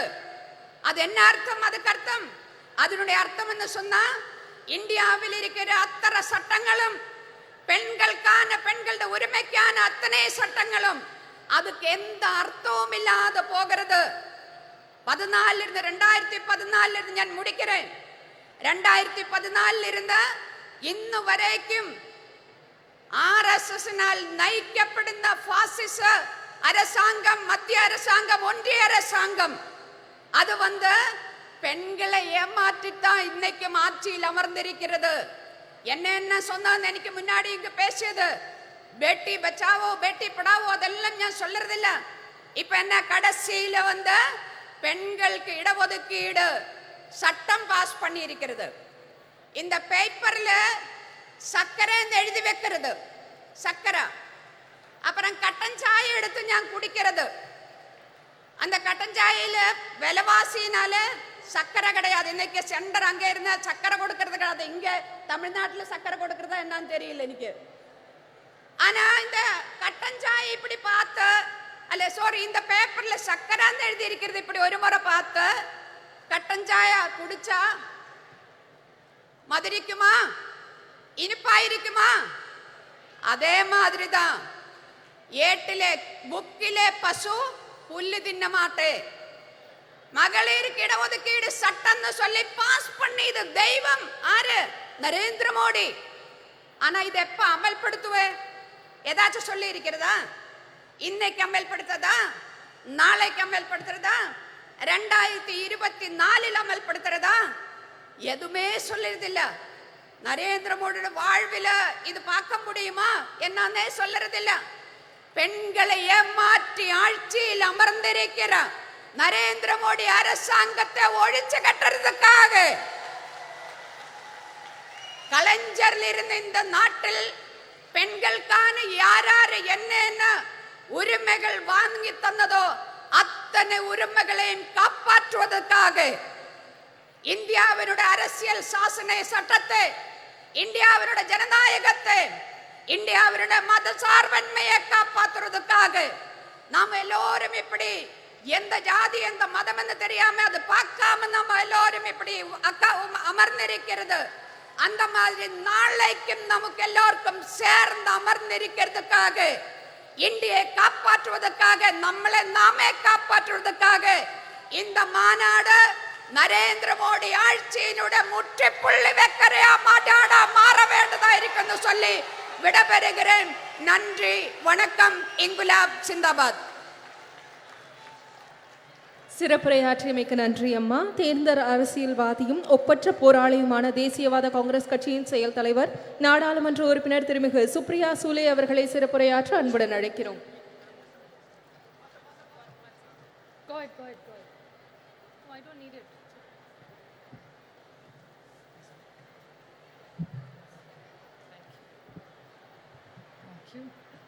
Vanakkam, Chennai. Women's Rights Conference. Talapati M.K. Stalin Anna, Durga Anni, Mehbooba Mufti ji, Priyanka Gandhi ji, Dimple Yadav ji, Subhashini Ali ji, Annie Raja ji, Leshi Singh ji, Rakhi Bidlan, Sushmita Dev, Anubi Sadagiri Kanimoli, Helen Davidson, Namakkal Rani, all the honorable MPs, ministers, media, DMK leaders and policy makers. I thank the DMK for hosting this most wonderful event today here. And when I stand here, I must, when I start my speech, pay great honors and respect to Periyar, Annadurai, Kalingnar, Karunanidhi ji on his centenary year, Chhatrapati Shivaji Shahu Phule Ambedkar, which is the legacy we work, and a very special moment. Sena Tamila Enuma Podinile Imbatetan Vanda Payuda Kadanile. What I have been told this means is Tamil is a very sweet language and it's like sweet honey when you get. So Tamil, which is a beautiful language, which I fortunately in Parliament am surrounded by DMK. There is Baluji, our leader, who sits in the front, Sonia ji who sits in the front. Then I have Raja, I have Daya, I have all Sumati, my friend, who sits right behind me, Jyoti Mani. I have all my other friends. I was listing them out. Shabir, who sits right next to me. My younger brother, who's sitting right next to you. All of them. Karthi Chidambaram. So sometimes I'm confused whether I'm in NCP or I'm in DMK because I'm surrounded only by DMK. And I'm going to request Stalin Anna that we are fighting for our party and symbol in Maharashtra. So if Maharashtra doesn't get a ticket, I know one ticket I will get is from DMK in the Tamil Nadu here. But it's really wonderful to be here because Tamil Nadu has a rich legacy. It's a state which has done social justice. The state which I come from, of Shahu Phule Ambedkar's, you have the same rich legacy of Periyar, Annadurai, and of Karunanidhi ji. So we feel very proud, and I was very blessed and lucky to meet Karunanidhi ji whenever he came to Delhi. So I had the opportunity to take his blessings and learn few things, and the opportunity to work with his children who have such a big legacy of the DMK party. So it's an honor for us to be here. And the beauty of DMK and Tamil Nadu is that here I asked somebody today before coming here, what are the few things the Tamilian pride is? They said our pride is of social justice. We are proud of our language. There is no caste, no religion. It's only our language which fills us together. And I would like to tell Talapati Stalin Anna one thing. That's one thing that the entire DMK in India's parliament stands for is their proud Tamil legacy that they're proud of. Whatever issues are raised, always Honorable Balaji is always leading, be it the MBBS exam, he's always first leading and fighting with the BJP. He's always fighting, no forcing Hindi on us. We are proud Tamilians, we like our language. Hindi is welcome, English is welcome, but you cannot take the Tamil away from the Tamilians. So I think it's a very proud community with a rich legacy.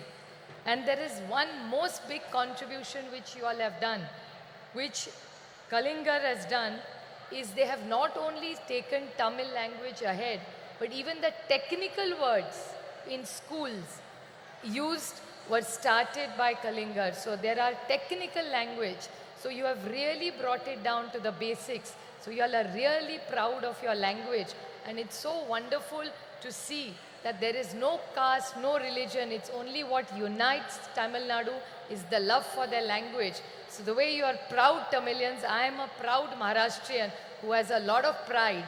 And right now the way the invasion from Delhi, that I call Adrushya Shakti, means it's an invisible power of Delhi which is attacking the cooperative federalism of this country.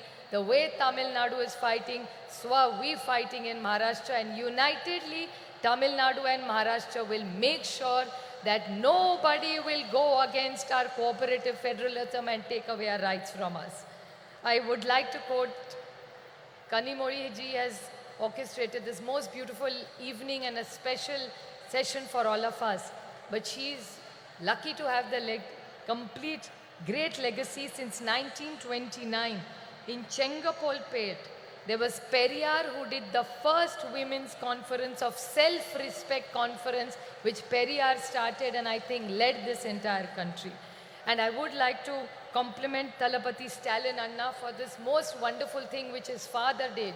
And I think it's wonderful that the son takes the legacy of the Samavat Puranam, which every woman who left together. And not did she just live together, the house is not in the husband's name, the house is in the woman and the wife's name. So I really compliment this for this wonderful work that they have done. And this conference is about a women. I don't look at myself as a woman MP. I'm a member of parliament.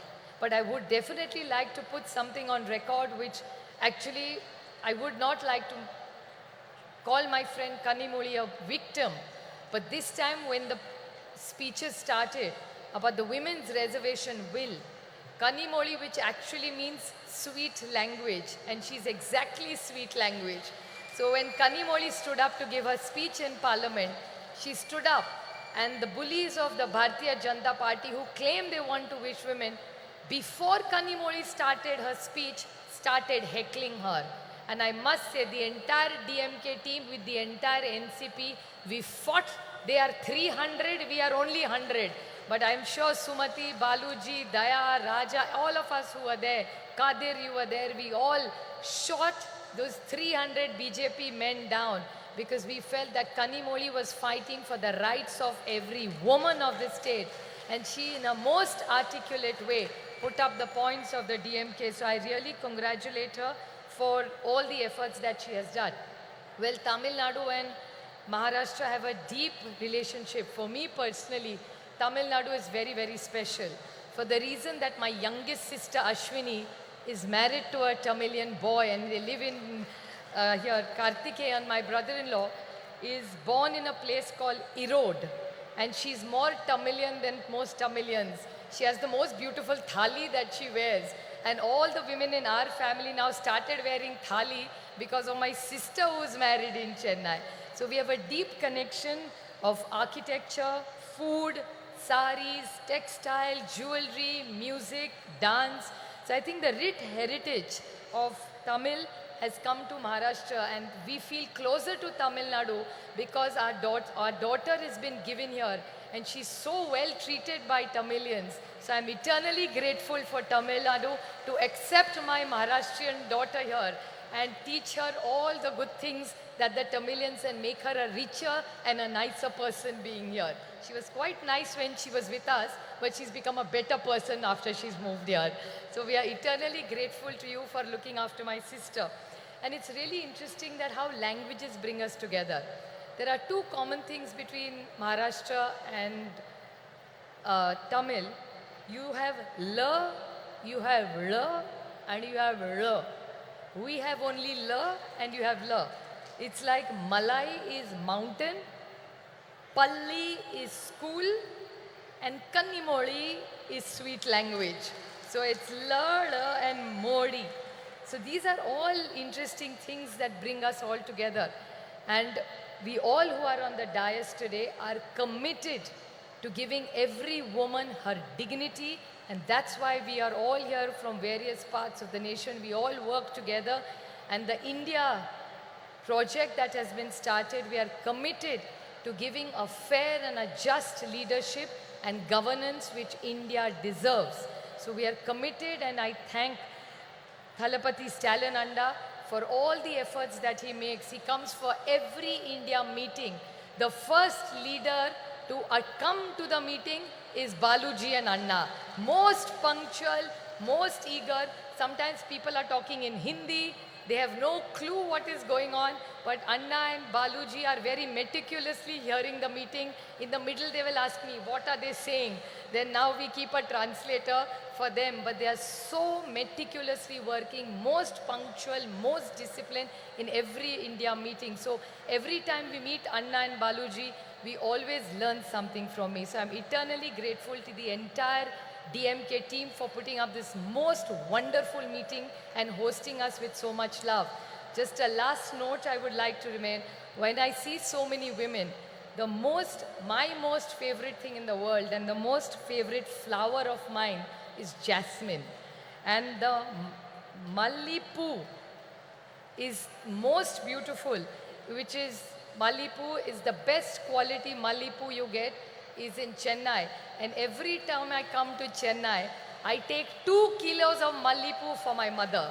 It's the most precious gift that I can give my mother.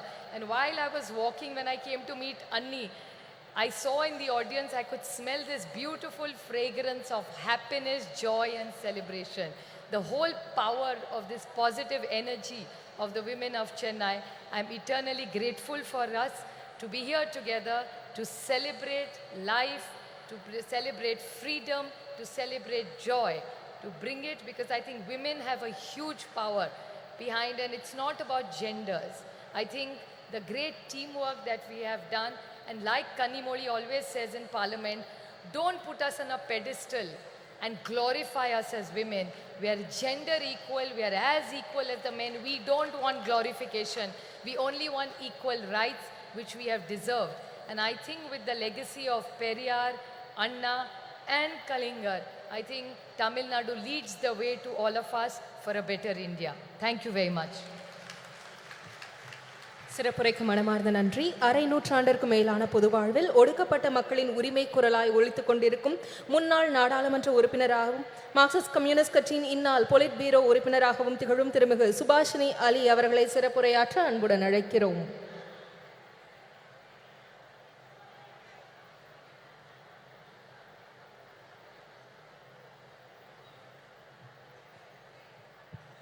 Vanakkam. Honorable Chief Minister Stalin Anna and my dear younger sister Kanimori, all the women leaders of India who are on the stage, Mehbooba ji, a woman Chief Minister of Jammu and Kashmir, we should really pay our respects to her, Priyanka ji, Supriya Sule ji, Dimple Yadav, Annie Raja, Leshi Singh, very, very outspoken Rakhi ji, Sushmita Dev ji, Sayogi Sahodadal, all my Annas and all my Akkas, Neriya Akka, Neriya Anna. I am very proud to be here today on a very, very important occasion. Of course, today we are here to remember Kalanyar M. Karunanidhi. But today is a very important day in the history of our country. 14th October is the day that Dr. Baba Saheb Ambedkar, to escape the tyranny of the caste system and Manusmriti, converted to Buddhism. Today is the day of his conversion. So I think that it's a very appropriate occasion for this meeting. Today we are honoring the life and struggles of Sri Karunanidhi, who was a crusader for social and cultural change before he even entered the arena of electoral politics. And even before independence, Tamil Nadu was home to the self-respect movement, to the Justice Party, which in those days challenged the unjust Varnashram Dharma system based on Manusmriti.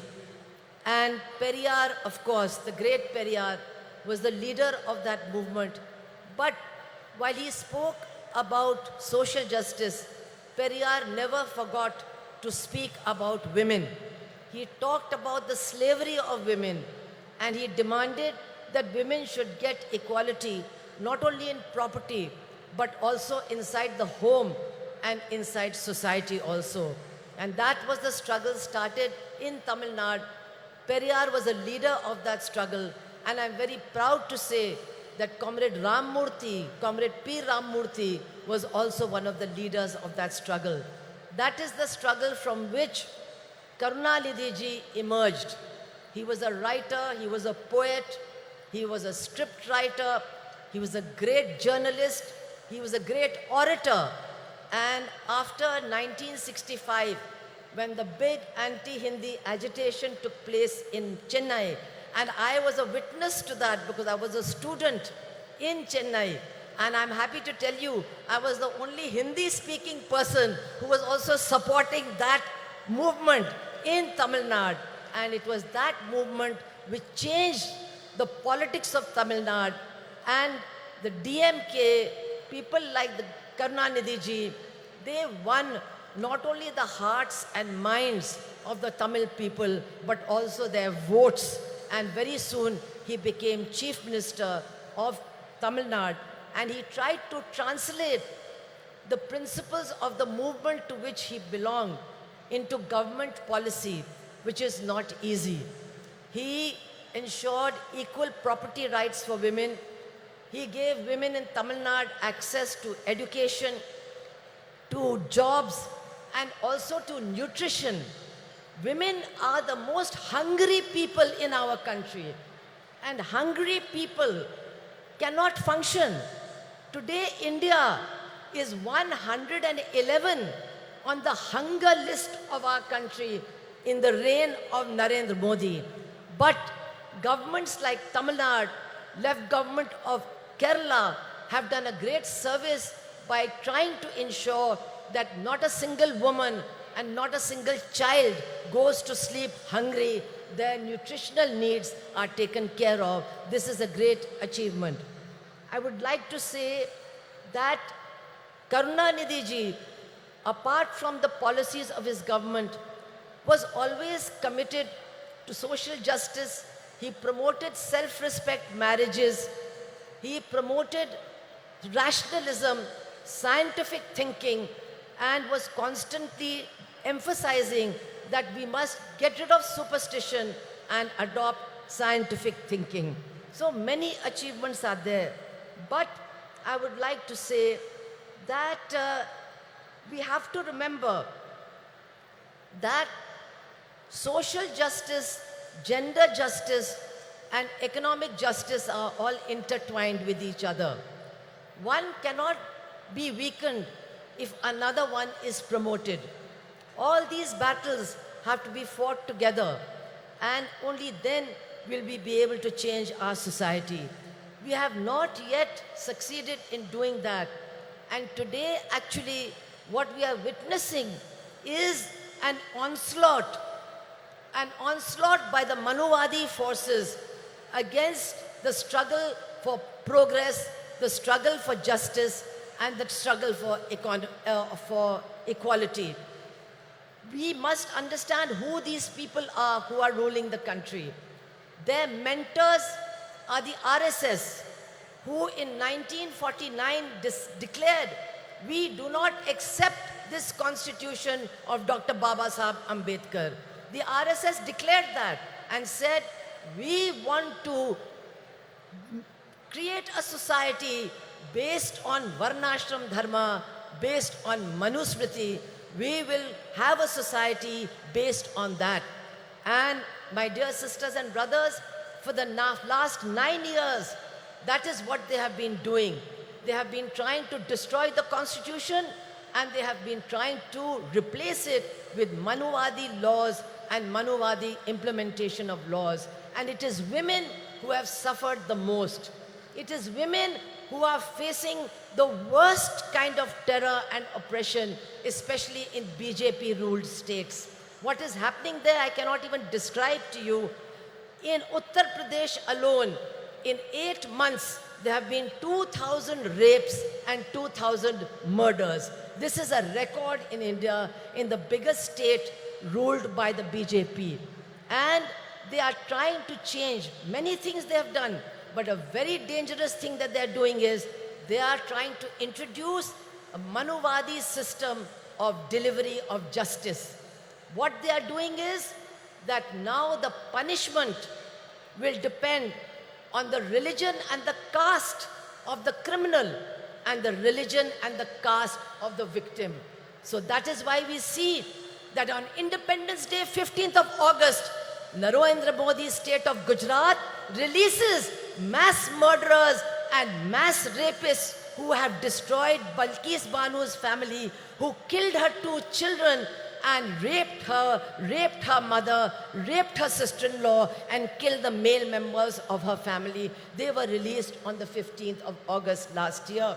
We have seen that in Hathras in Uttar Pradesh, a Dalit girl who was gang raped, she was said to be a liar. The chief minister said she was a liar. When she died, her body was taken away by the police and burnt in the middle of the night. And the 4 people who were arrested, 3 of them have been released because they belong to the same caste as the chief minister of Uttar Pradesh, and the judge says there was no rape. We are seeing that a wrestler, the chief of the Wrestling Federation, who has been accused by the Delhi police of being a continuous sexual offender, he is sitting in that new building of parliament, and the BJP party, the government, is not ready to take any action against him in spite of the struggle of the women wrestlers.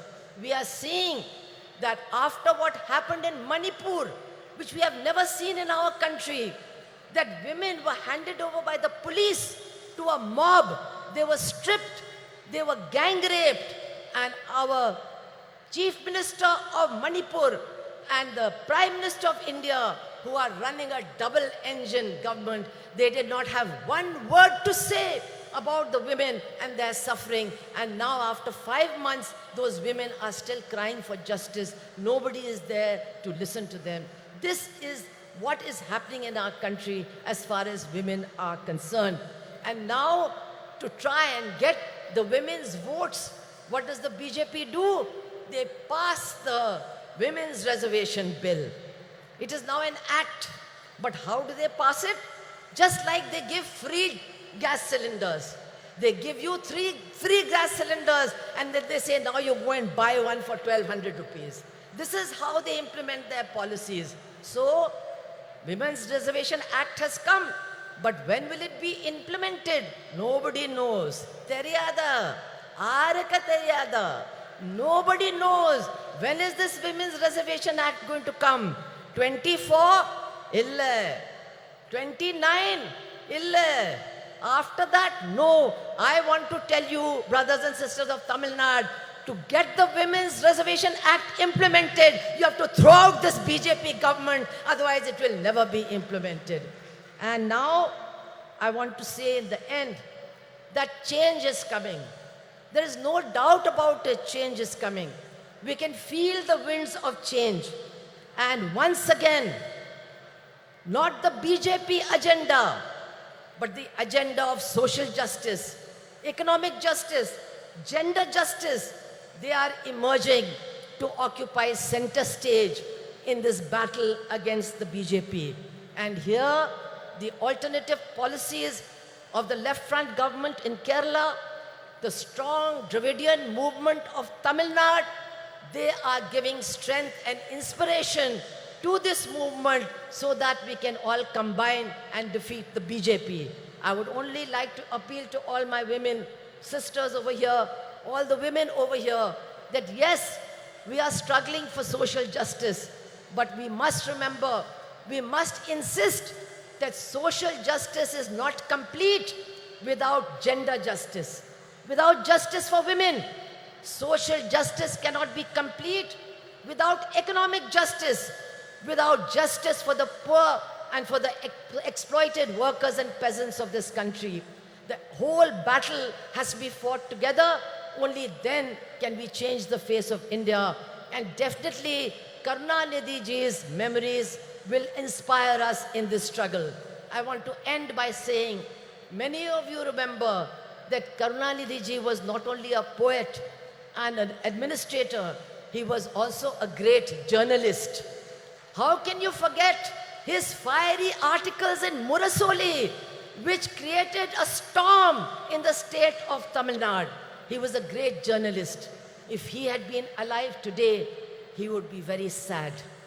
He would be very sad to see that India is going to the bottom as far as press freedom is concerned. He would have been sad, but he would have been leading the struggle against what is happening to journalists and journalism in our country. He would have led the... I think Sonia ji has come. We can all welcome her and then I'll complete.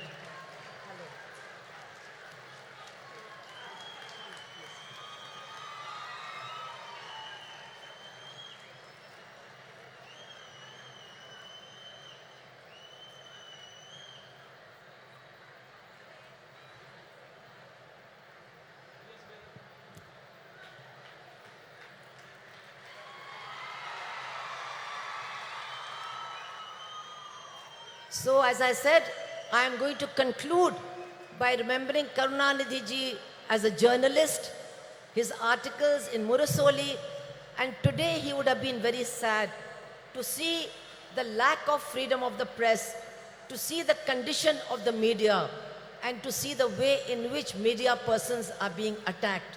But I am sure that if he was alive today, Karunanidhi ji would be leading the battle for those of our journalists who have been killed, who have been wounded, and for our friends of NewsClick who are being arrested on completely false charges. Karunanidhi ji would have been leading this battle. And so I would like to end by saying that in our struggles for a different future, for a future of equality and social justice and gender justice, we are certainly getting inspiration from Karunanidhi ji. His memory is inspiring us to struggle, and his memory will inspire us to win. Thank you all very much. Inqilab Zindabad. Thank you ma'am. மகளிர் உரிமை மாநாட்டிற்கு வருகை தந்துள்ள காங்கிரஸ் மூத்த தலைவர் திருமிகு அன்னை சோனியா காந்தி அவர்களை வருக வருக என உங்களின் பலத்த கரகோஷங்களுடன் மீண்டும் ஒரு முறை அன்புடன் வரவேற்கிறோம். மாண்புமிகு தமிழ்நாடு முதலமைச்சர் அவர்கள் அன்னை சோனியா காந்தி அவர்களுக்கு நினைவு பரிசு வழங்கி சிறப்பிப்பார்கள். அன்னை Sonia Gandhi will be honored by the Honorable Chief Minister of Tamil Nadu.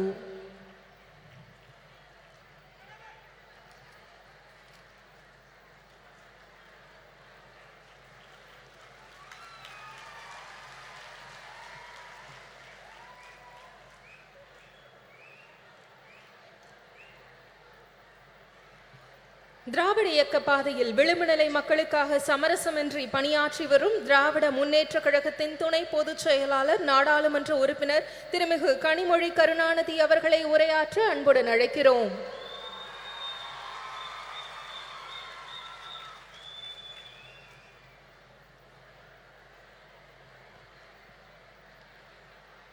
சகோதரர்களே, சகோதரிகளே என்று அழைத்தால் அதில் கூட பாகுபாடு வந்துவிடும் என்று உடன்பிறப்பே என்ற ஒற்றை சொல்லால், அந்த மந்திர சொல்லால் நம்மையெல்லாம் கட்டி போட்டு வைத்திருந்த தலைவர் கலைஞர் அவர்களுடைய நூற்றாண்டிலே தேசிய அளவிலான மகளிர் உரிமை மாநாட்டை நடத்தும் வாய்ப்பினை எனக்கும் மகளிர் அணி அவர்களுக்கும் அளித்து அது வெற்றி பெறுவதற்கு முழு முதல் காரணமாக இருக்கக்கூடிய நம்முடைய முதலமைச்சர் கழகத்தின் தலைவர் அண்ணன் தளபதி அவர்களே, a leader who stands with the oppressed, the downtrodden, marginalized, a beacon of strength and dignity and hope, Madam Sonia Gandhi. தலைவர் கலைஞர் அவர்கள் தியாக திருவிளக்கு என்று அன்போடு அழைத்த அன்னை அம்மையார் சோனியா காந்தி அவர்களே, இந்த நிகழ்ச்சி வெற்றி பெறுவதற்கான வாழ்த்துக்களோடு அமர்ந்திருக்கக்கூடிய கழகத்தின் பொதுச் செயலாளர் அவர்களே, பொருளாளர் அவர்களே, கூட்டணி இயக்கங்களை சார்ந்த தலைவர்களே, ஜம்மு காஷ்மீருடைய முன்னாள் முதலமைச்சர் மரியாதைக்கும் அன்பிற்கும் உரிய அம்மையார் மெஹபூபா முஃப்தி அவர்களே, முதலாக தமிழ்நாட்டு மேடையிலே தமிழ் மக்களோடு உரையாட வந்திருக்கக்கூடிய அடித்து தட்டு மக்களுடைய தோழி பிரியங்கா காந்தி அவர்களே,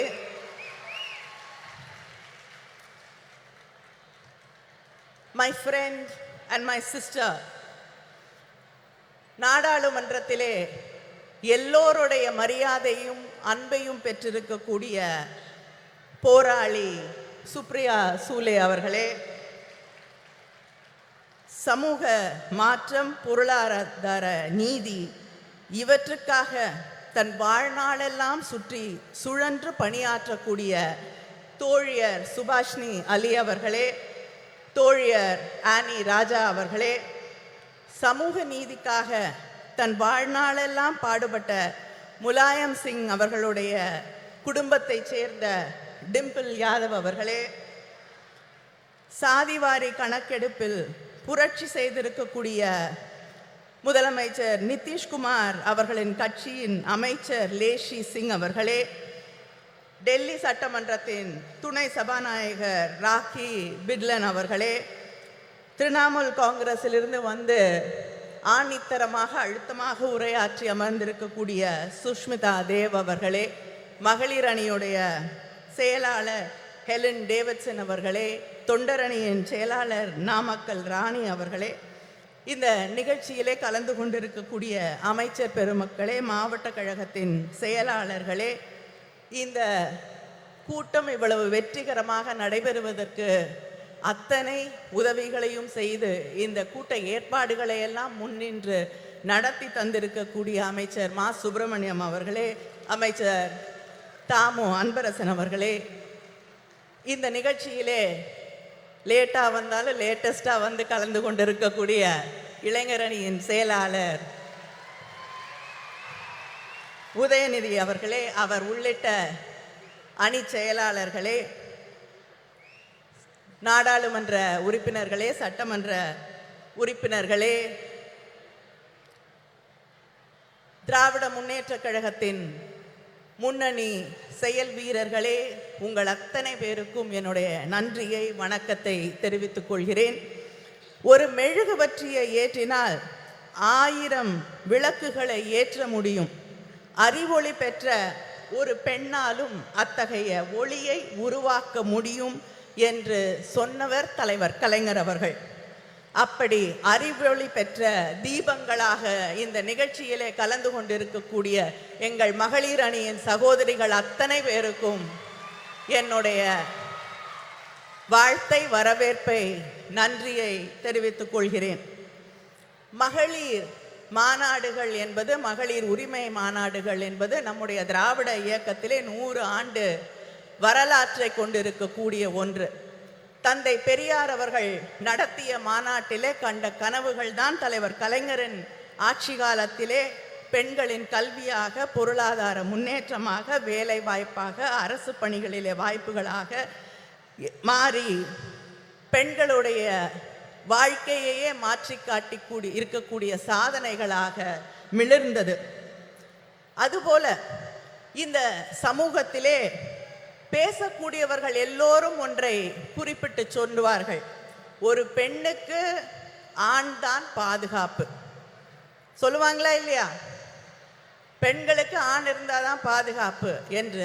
ஆனால் இந்தியாவிலே முதல் முறையாக காவல்துறையிலே பெண்களுக்கு வாய்ப்பளித்து ஆணுக்கும் பெண்ணால் பாதுகாப்பு அளிக்க முடியும் என்பதை நிரூபித்து காட்டிய தலைவர் நம்முடைய தலைவர் கலைஞர் அவர்கள். நம்முடைய தலைவர் கலைஞர் அவர்களின் ஆட்சியின் நீட்சியாக இன்று நம்முடைய அண்ணன் தளபதி அவர்களுடைய அரசு தொடர்ந்து பெண்களுக்கான வாய்ப்புகளை, பெண்களை பேணி காக்கக்கூடிய ஒரு ஆட்சியாக இன்று மிளிர்ந்து கொண்டிருக்கிறது.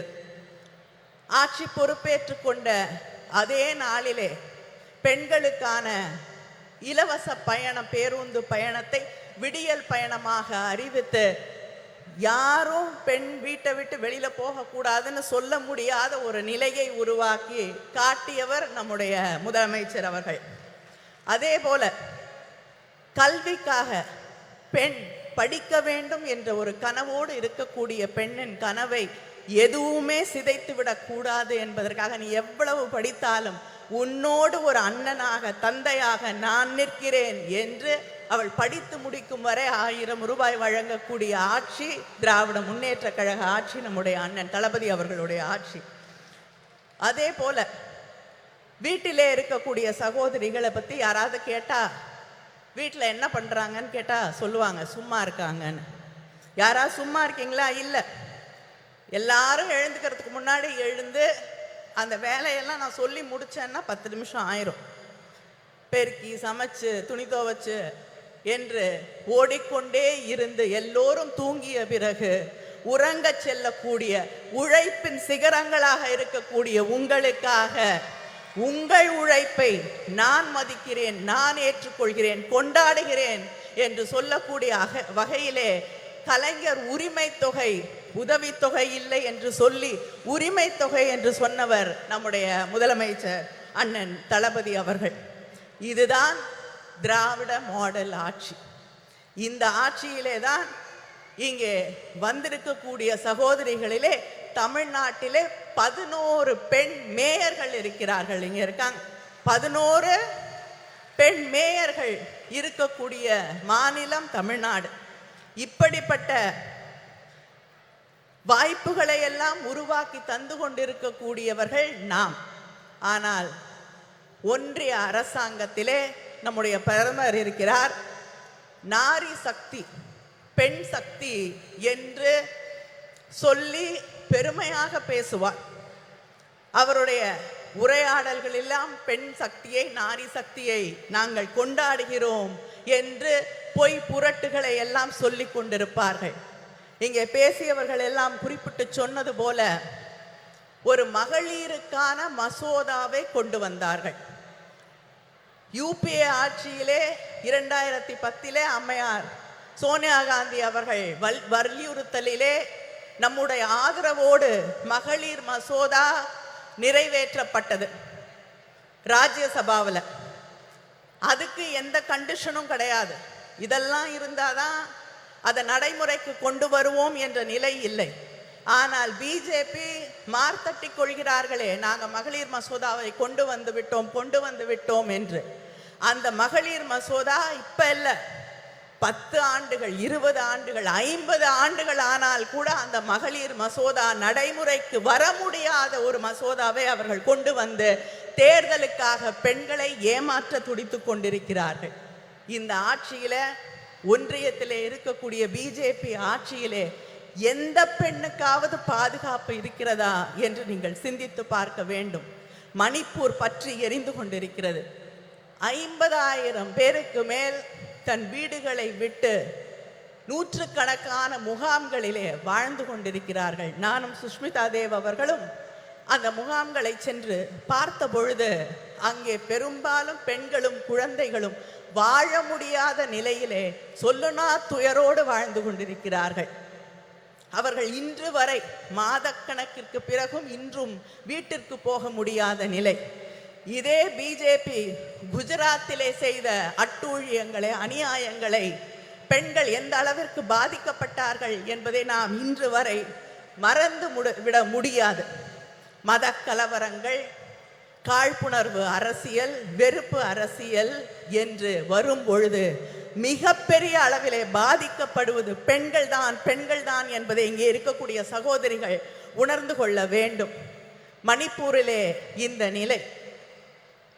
இந்த நாட்டின் முதல் குடிமகள் என்று சொல்லக்கூடிய குடியரசுத் தலைவர் அவங்க இல்லாம அவங்களை அழைக்க கூடாது என்ற அந்த நிலைப்பாட்டோடு பெண், ஒடுக்கப்பட்ட சமூகத்தை சேர்ந்த ஒரு பெண் என்ற ஒரே காரணத்திற்காக அந்த அம்மையார் கோயிலுக்குள்ள போக முடியாது, பாராளுமன்றத்திற்கு வர முடியாது என்று அவமானப்படுத்தப்படக்கூடிய ஒரு நிலை இந்த நாட்டினே முதல் குடிமகளுக்கு நடந்து கொண்டிருக்கிறது என்பதை நாம் மறந்துவிட முடியாது. அதே போல பக்கத்திலே பாண்டிச்சேரியில பிஜேபி கூட்டணியிலே இருக்கக்கூடிய ஒரு அரசாங்கத்திலே ஒரு அமைச்சர், பெண் அமைச்சர் ராஜினாமா கடிதம் கொடுக்க வேண்டிய நிலைக்கு தள்ளப்பட்டிருக்கிறார். அந்த ராஜினாமா கடிதத்திலே அவர் குறிப்பிட்டு சொல்லுகிறார், நான் ஒரு பெண், ஒரு தலித் என்பதால் இன்று இந்த நிலைக்கு ஆளாக்கப்பட்டிருக்கிறேன், ராஜினாமா செய்ய வற்புறுத்தப்பட்டிருக்கிறேன், எனக்கு வேறு வழி இல்லை என்று ஒரு அமைச்சர் சொல்லக்கூடிய நிலை. அதே போல டெல்லியிலே விளையாட்டு வீராங்கனைகள் தங்களுடைய நியாயத்திற்காக மாதக்கணக்கிலே போராடினார்கள். இந்த ஆட்சியிலே அவர்களுக்கு நியாயம் கிடைத்ததா? இல்லை.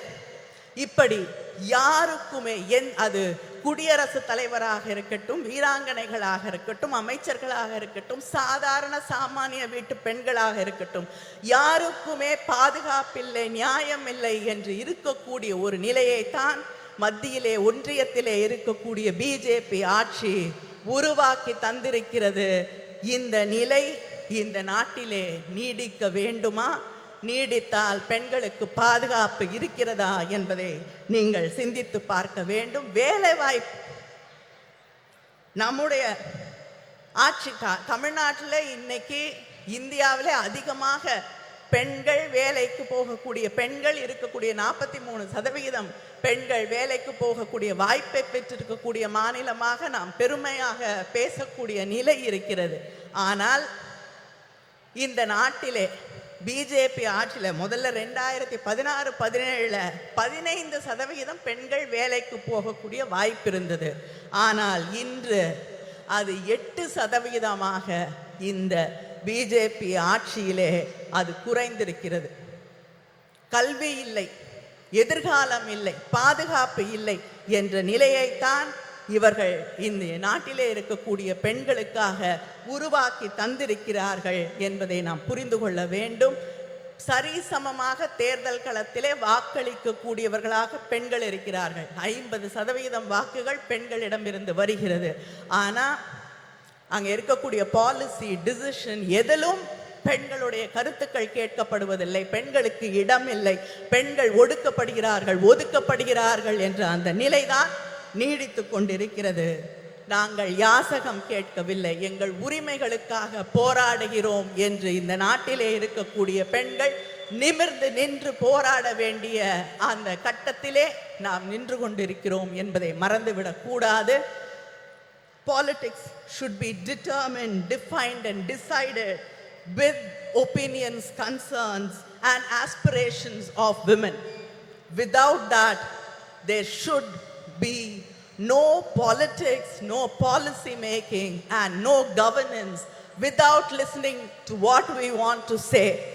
Let us come together, let us rewrite history and make sure there is justice. Justice just not for the women of this country, but justice for everybody, every human being in this country. Thank you.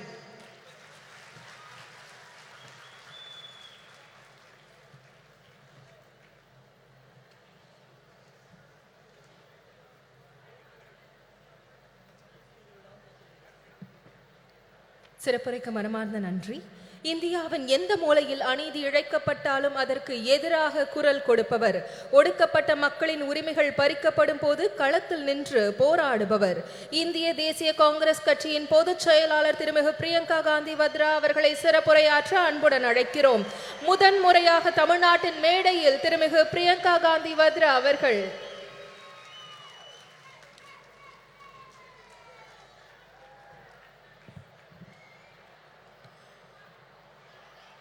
Thiru M.K. Stalin ji,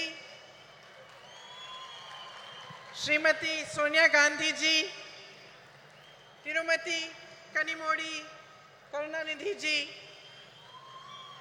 Srimati Mehbooba Mufti ji, Srimati Subhasini Ali ji, Srimati Supriya Sule ji, Srimati Lacey Singh ji, Srimati Annie Raja ji, Srimati Rakhi Bidlan ji, Srimati Dimple Yadav ji, Sushmita Dev ji.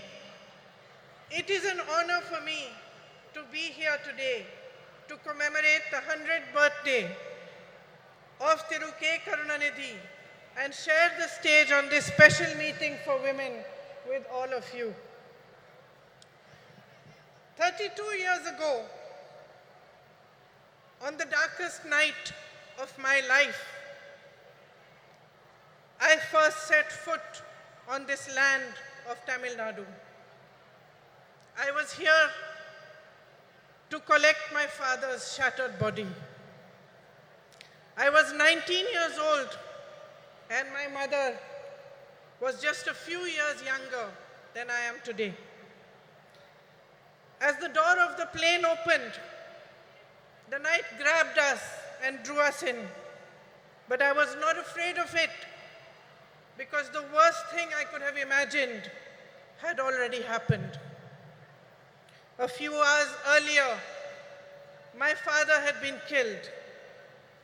I had walked towards my mother that night, knowing that the words I was to speak would break her heart. Yet I spoke them, and I watched as the light of happiness was extinguished from her eyes forever.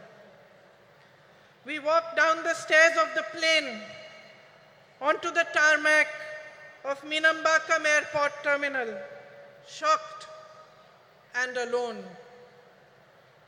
Then suddenly, as if sent by the embarrassed gods who had failed us, a crowd of women dressed in blue saris surrounded us. They were ladies who worked at the airport. They held my mother in their arms and cried inconsolably with her as if they were all my mothers, as if they too had lost their beloved. In those shared tears, a bond formed between me, between my heart and the women of Tamil Nadu that I can neither explain nor ever erase. Ningal Daniyen Thai, Ningal Daniyen Sahodari, இங்கே உங்களுடன் இருப்பதை நான் பெருமையாக கருதுகிறேன். இன்று நான் நம் அன்னை வரை பற்றி பேசப் போகிறேன். இந்திய நாட்டின் பெண்களை பற்றி பேசப் போகிறேன். I am here to remind you that we are the strength of this proud and beautiful nation, which is our motherland. My sisters, no matter how rich we are or how poor we are, no matter whether we live in big cities, small towns or villages, no matter how well educated we are or how much lack of opportunity we have faced, we are the bedrock upon which our families and our societies are built brick by brick. We are the ones that carry the weight of our society on our shoulders. We do this with grace and courage.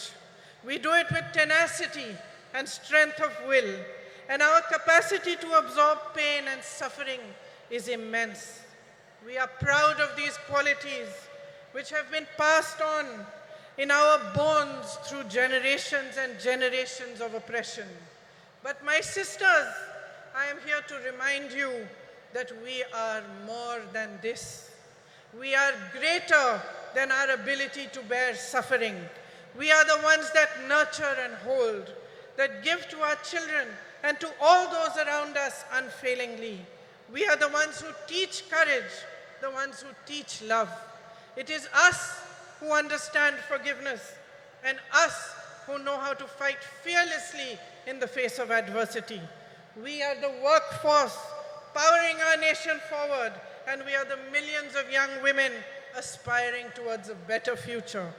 We know how to rise from the darkest night to claim a new dawn. We have a light within each one of us that is capable of shining brighter than the sun, but that light has never been allowed the freedom and joy to shine in its fullness. It was almost 100 years ago that Tandai Periyar asked, Penien, Adimayanal, why were women enslaved? Then he answered this question in a series of revolutionary essays in which he wrote about the economic and social enslavement of women. It was he who laid the foundation for the empowerment of women in Tamil Nadu, which Thiru Annadurai and Thiru Karunanidhi carried forward. My sisters, this empowered you, the women of Tamil Nadu, to show the way of emancipation and progress to the rest of India. Yet across our nation, beneath the surface of progress, we are still struggling with the harsh reality of an entrenched patriarchy that ensures the systemic oppression of women. In fact, almost a century after Tandai Periyar's essays were published, that same question looms large before us. Pen yen, adimayai irekiral. Why are women still enslaved? And although I do not have the stature nor the experience and the wisdom of Tandai Periyar, my answer is this. I am a woman. We have been taught generation after generation after generation to cede our power to others. We have been taught to talk softly. We have been taught to step aside, to be ashamed of honoring our essence, to take care of everyone else before we show compassion towards ourselves. And unfortunately, my sisters, we have learned these lessons only too well. So well that we have continued to pass them down.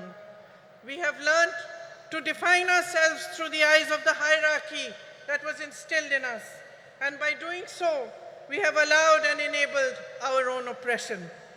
We ourselves have forgotten that the root of discrimination of any kind, whether it is based on color, creed, caste, or gender, is an inability to honor the truth that equality and personal dignity are neither a privilege nor a gift, but a natural endowment of life. Today, there is much talk about empowerment, as every political party begins to realize that women can become a formidable collective force that shapes our nation's future. But they still look towards us with greed. Greed for votes and the greed to capture our power and use it to keep us down. On your behalf today, my sisters, I demand more. I demand that we own our power. On your behalf, I demand the immediate implementation of the Women's Reservation Bill. We, the women of India, have no more time to waste. It is our right to be counted in the political process. I demand that our worth is valued and respected as a political instrument for our own empowerment. I demand that we put an end to the glorification of our tolerance for injustices which are committed against us day after day after day. I demand the rejection of any system, societal, religious, or political, which thrives on our oppression and forces us to collude with it. Every woman holds the right to express and embody her own power, and she should be free to exercise it. You are the essence of humanity. Each one of you, standing exactly where you are today, have the power to change your lives, but only if you deeply understand the unbridled potential of your sisterhood. Only if you see in each other the great value of coming together, of helping and holding each other, and rising in solidarity with one another. My sisters, nothing can hold back the power of women when we stand as one. We are half the population of this country, half, no less. It is for us to set the barriers of caste, religion, state, language, and society aside. It is for us to recognize ourselves first and foremost as sisters who can unify into an unstoppable momentum for change. Today, as we stand here to commemorate Thiru Karunanidhi ji, a leader who understood the power of women, let us awaken to a new dawn. Let us create our own destiny. Thank you. Jai Hind.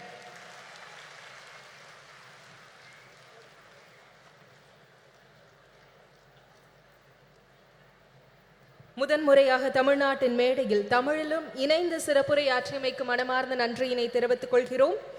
ஜனநாயக பற்றாளரும் ஜம்மு காஷ்மீர் மக்களின் பாதுகாப்பிற்காக அயராத பணியாற்றி வரும் முன்னாள் முதலமைச்சரும் மக்கள் ஜனநாயக கட்சியின் தலைவருமான திருமிகு மெஹபூபா முஃப்தி அவர்களை சிறப்புரையாற்ற அன்புடன் அழைக்கிறோம். It is great pleasure to extend a warm invitation to Tiramihu Mehbooba Mufti to deliver her special address.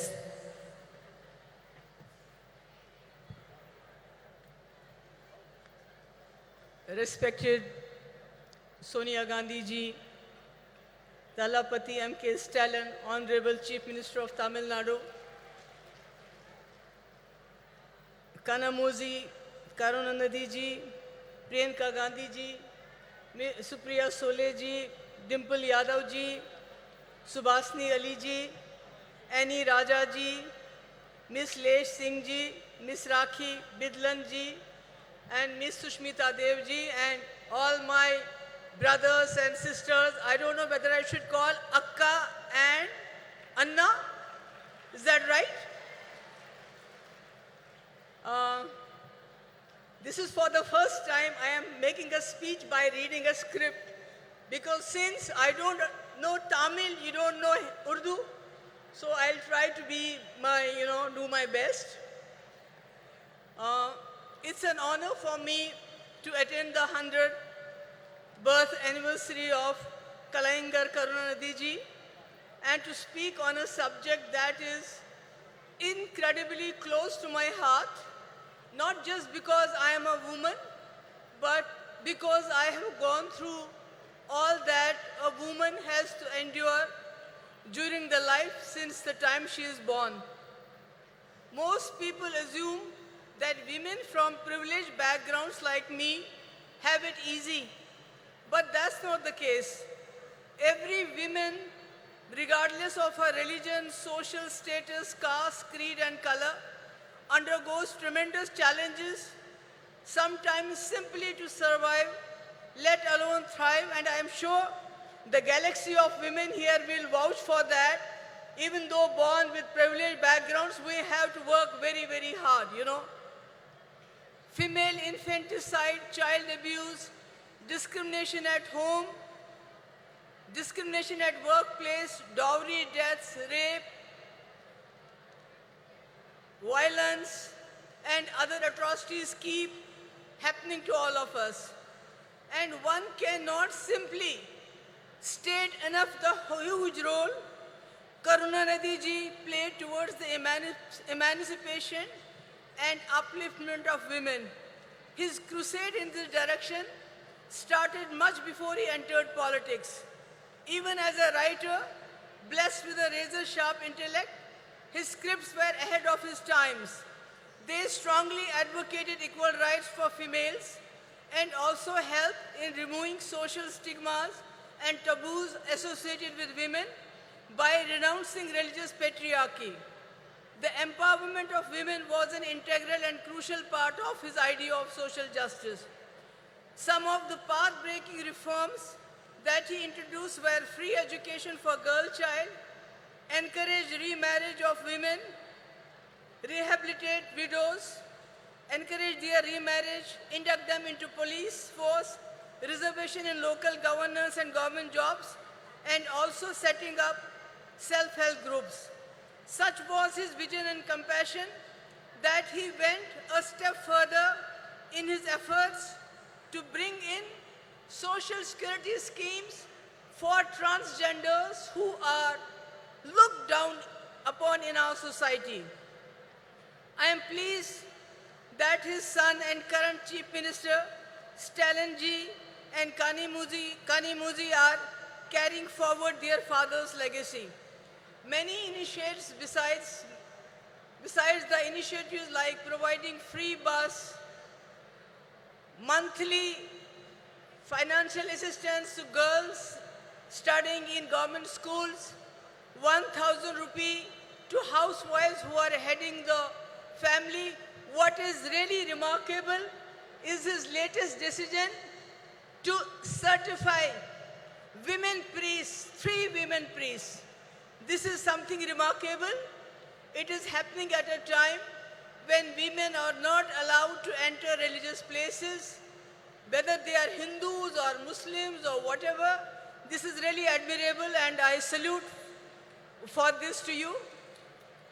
And as far as I am concerned, I was chief minister just for 3 years, and I tried to bring in certain schemes for the girls. One was providing exclusive buses to the women, not free, but exclusive. But women had a sigh of relief, because I know, and these women know, what we have to go through when we travel by public transport. I think we all know what happens to us. So the women were relieved. Then I introduced a scooty, 50% subsidy to meritorious girls, college-going girls coming from very poor backgrounds. And today when I see the young ladies on the scooty going with their fathers sitting behind them, their brothers sitting behind them, I mean, it brings a smile, which is a very difficult thing in Jammu and Kashmir.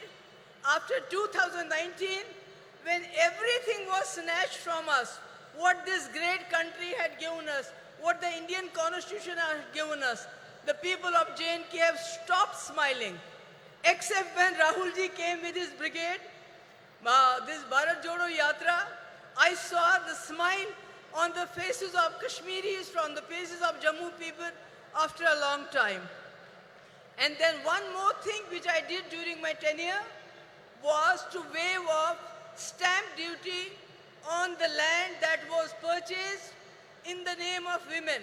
Can you imagine how many people started purchasing land in the name of their wives, their daughters, their sisters, instead of their sons? It was something, that 95% of the land was purchased in the name of women. But after I was gone, all these schemes were overturned and nothing is left today.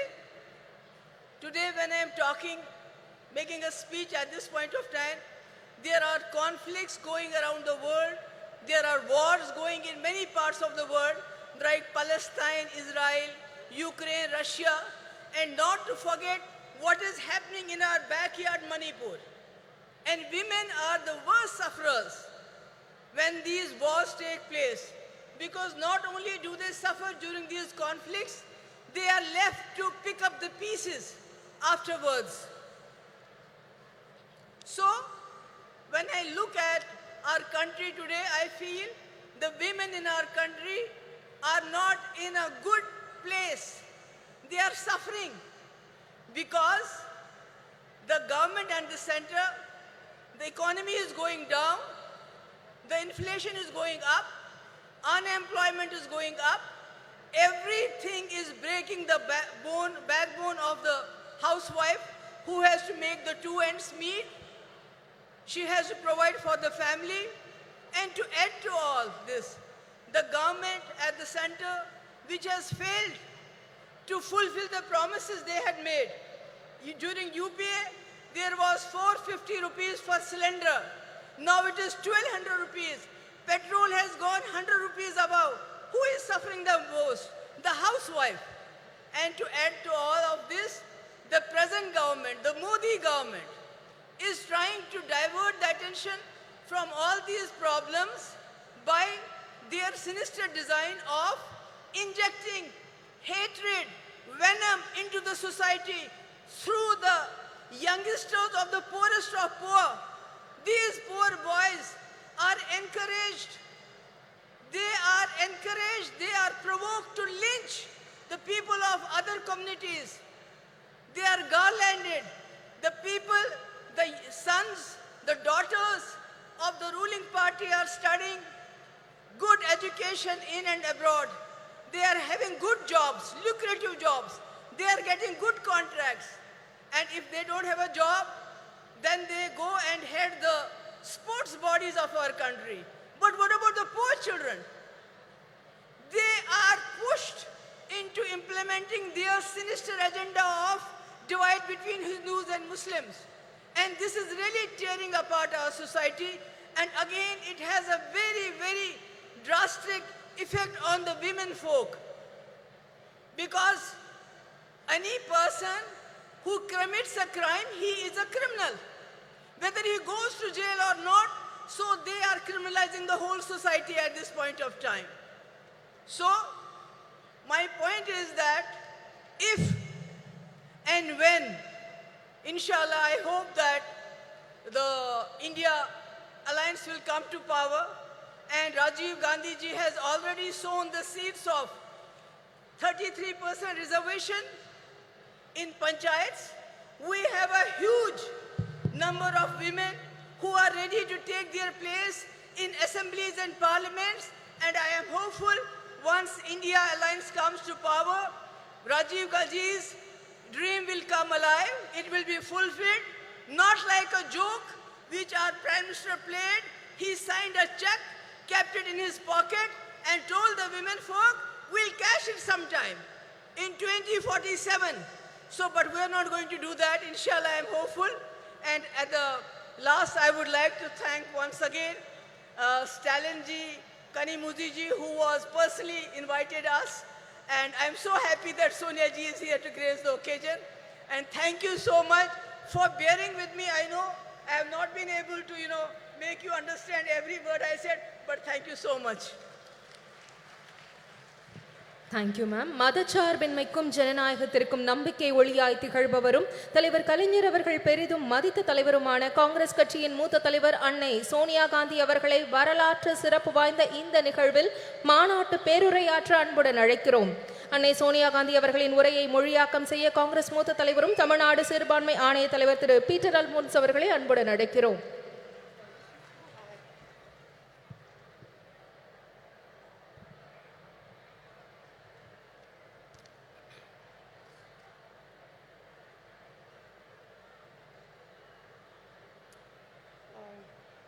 I think it's too high, no? No, leave it.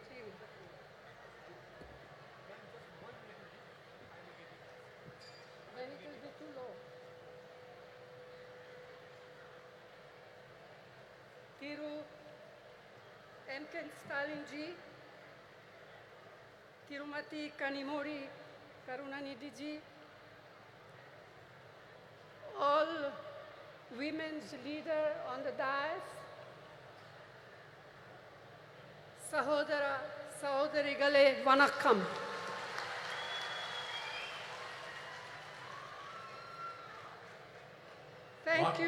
Thank you, Chief Minister of Tamil Nadu, Thiru M.K. Stalin, for inviting me to this Women's Rights Conference. We are assembled here to commemorate the work and memory of the great son of India, Thiru Dr. K. Karunanidhi, lovingly called Kalanja. மாண்புமிகு ஸ்டாலின் அவர்களே, அன்பிற்குரிய கனிமொழி அவர்களே, மேடையிலே அமர்ந்திருக்கக்கூடிய மகளிர் தலைவர்களே, இந்த அருமையான நாளில் ஒரு மாபெரும் தலைவருடைய 100 ஆண்டு விழாவை முன்னிட்டு நடத்தப்படுகின்ற இந்த மகளிர் உரிமை மாநாட்டிற்கு என்னை அழைத்த முதலமைச்சர் ஸ்டாலின் அவர்களுக்கு என் நெஞ்சார்ந்த நன்றியினை தெரிவித்துக் கொள்கிறேன். A leader of many talents, a writer, a poet, a journalist, a chief minister of many terms, but above all, a leader who believed deeply in the upliftment of the deprived. தன்னுடைய வாழ்க்கை முழுமையும் ஏழை எளிய மக்களுக்காக உழைத்தவரும் இந்திய தாயினுடைய தவப்புதல்வர்களில் ஒருவரும் நம்மால் அன்போடு கலைஞர் என்று அழைக்கப்படக்கூடியவருமான அருமைக்குரிய தலைவர் கலைஞர் அவர்கள் ஒரு பன்முகத்தன்மை கொண்ட ஒரு மாபெரும் தலைவர். ஒரு எழுத்தாளராக, ஒரு பத்திரிகையாளராக, ஒரு முதலமைச்சராக, ஒரு நிர்வாகியாக அவர் ஆற்றிய பணிகள் மகத்தான பணிகள். He believed in equality of all, regardless of faith, caste, language, or region.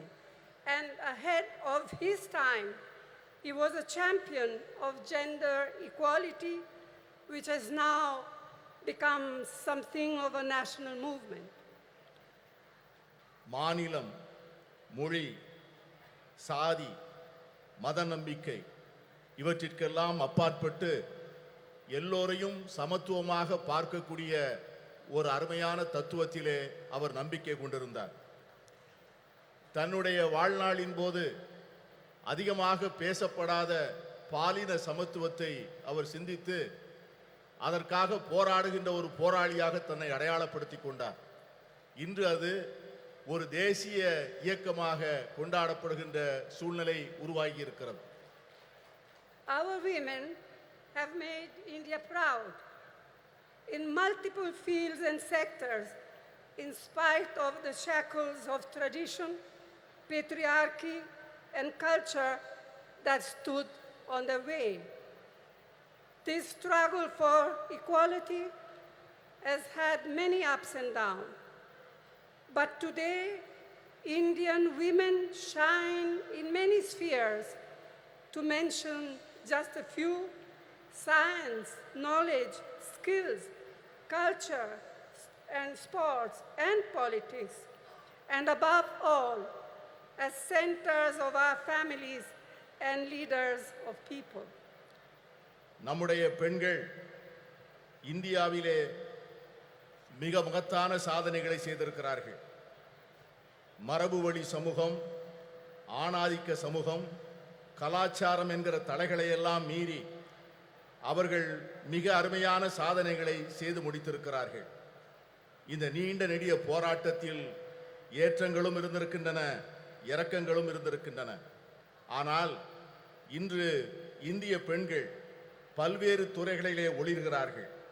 சிலவற்றை சொல்ல வேண்டும் என்று சொன்னால், விஞ்ஞானத்திலே, அறிவிலே, ஆற்றலிலே, கலாச்சாரத்திலே, விளையாட்டிலே, இவை எல்லாவற்றிற்கும் மேலாக நம்முடைய குடும்பத்தினுடைய மைய பொருளாக, மக்களுடைய தலைவர்களாக அவர்கள் ஆற்றுகின்ற பணி மகத்தானது.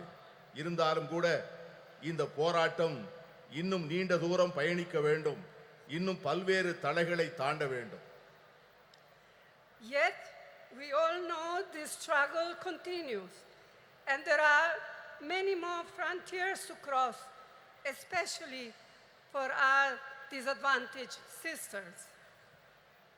இருந்தாலும் நம்முடைய ஏழை எளிய சகோதரிகள் இன்னும் ஏராளமான தடைகளை தாண்டித்தான் இந்த சமத்துவத்தை பெறுவதற்கான சூழ்நிலை உருவாகி இருக்கிறது.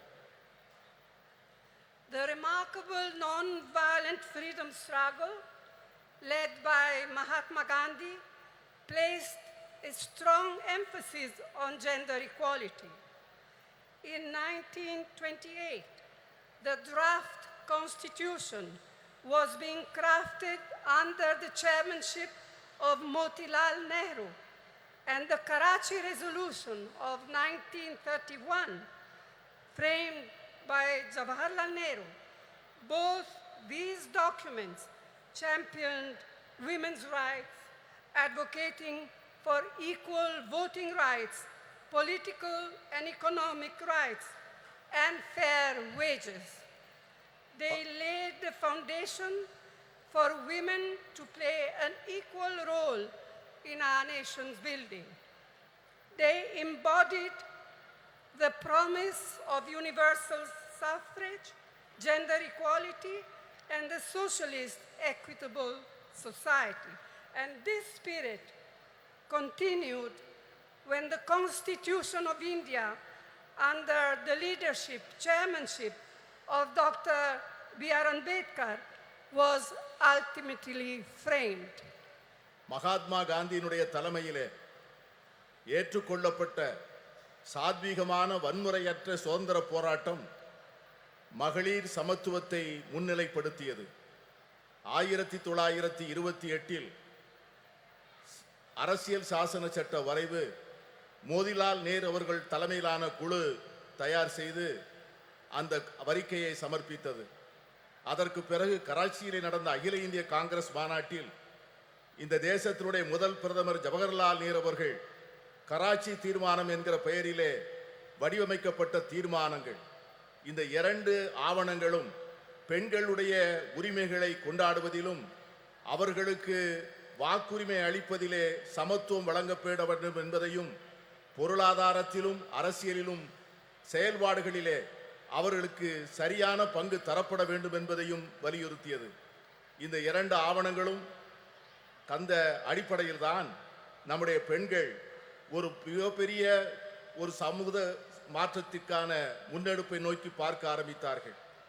இதைத்தான் எல்லோருக்குமான வாக்குரிமை, பாலின சமத்துவம், சோசலிச அறம் சார்ந்த சமூகம், இவைகளெல்லாம் அந்த இரண்டு ஆவணங்களில் சொல்லப்பட்ட அந்த விஷயங்கள் தான் பாபா சாஹேப் டாக்டர் அம்பேத்கர் அவர்கள் இந்திய அரசியல் சாசன சட்டத்தினை வரையறுக்கின்ற போது இந்த தத்துவங்களை உள்ளாங்கி அதை மேலெடுத்து செல்லக்கூடிய சூழ்நிலை ஏற்பட்டது. Who can forget what our first Prime Minister, Jawaharlal Nehru, once said, I quote, "If you educate a man, you educate one individual. However, if you educate a woman, you educate a whole family. Women empowered means India empowered," unquote. ஒரு பெண்ணை நீ படிக்க வைத்தால், ஒரு ஆணை நீ படிக்க வைத்தால் ஒரு தனி நபரை மட்டும் படிக்க வைக்கிறாய். ஆனால் ஒரு பெண்ணுக்கு கல்வி கற்றுக் கொடுத்தால் ஒரு குடும்பத்திற்கே கல்வி கற்றுத் தரப்படுகிறது. மகளிரை அதிகாரப்படுத்தினால் இந்தியாவை அதிகாரப்படுத்துகிறோம் என்கிற ஜவஹர்லால் நேரு அவர்களுடைய வார்த்தைகளை யார் மறக்க முடியும்? And we cannot ever forget the inspiring role Indira Amma in showing how a woman can lead with strength, ability and leadership, combined with a deep sensitivity to the abolition of poverty. அன்னை இந்திரா காந்தி அவர்கள் காண்பித்த தலைமைத்துவம், அவர்கள் காண்பித்த ஆற்றல், அவர்கள் காட்டிய வழிகாட்டுதல் ஒரு பெண் எப்படி தலைமையேற்று செயல்பட முடியும் என்பதற்கான மிகப்பெரிய எடுத்துக்காட்டு. ஏழை எளிய மக்களுக்கான நல்வாழ்வை அளிப்பதற்கும் வறுமையை ஒழிக்க வேண்டும் என்கிற அர்ப்பணிப்போடும் அவர்கள் ஆற்றிய பணியை யாரும் மறக்க முடியாது. Rajiv ji, as we all know, brought in the historic 33% reservation for women in Panchayati Raj and local self-governments. This spurred an entirely new phenomenon of women entering roles of leadership at the grassroots level. அமர ராஜீவ் காந்தி அவர்கள் வரலாற்று புகழ்மிக்க 33 விழுக்காடு இடஒதுக்கீட்டை பெண்களுக்காக பஞ்சாயத்து ராஜ் சட்டத்திலும் உள்ளூர் ஆட்சி அமைப்புகளிலும் கொண்டு வந்தார். அந்த சட்ட திருத்தமானது சமூகத்தினுடைய அடித்தளத்திலே ஒரு மிகப்பெரிய மாற்றத்தை ஏற்படுத்தி பெண்களுக்கு தலைமை பொறுப்புகளை அளித்து ஒரு பெரிய சமூக புரட்சிக்கு வித்திடுகின்ற மிகப்பெரிய திட்டமாக அது அமைந்தது. It was a vital stepping stone towards the reservation on a similar 1/3 of seats in the Lok Sabha, which the Indian National Congress has pioneered in Parliament and outside. Rajiv Gandhi அவர்கள் ஏற்படுத்தி கொடுத்த 33 விழுக்காடு இடஒதுக்கீடு தான் இன்று பாராளுமன்றத்திலே மகளிருக்கு 33 விழுக்காடு இடம் ஒதுக்கப்பட வேண்டும் என்கிற சட்டத்தினுடைய முன்னெடுப்பாக அமைந்தது. இந்த சட்டத்தை நிறைவேற்றுவதற்காக இந்திய தேசிய காங்கிரஸ் கட்சி பாராளுமன்றத்திற்குள்ளே பல முயற்சிகளை மேற்கொண்டது. The Women Reservation Bill introduced by the UPA, by UPA2, was passed by the Rajya Sabha, but a lack of consensus prevented it from being passed in the Lok Sabha.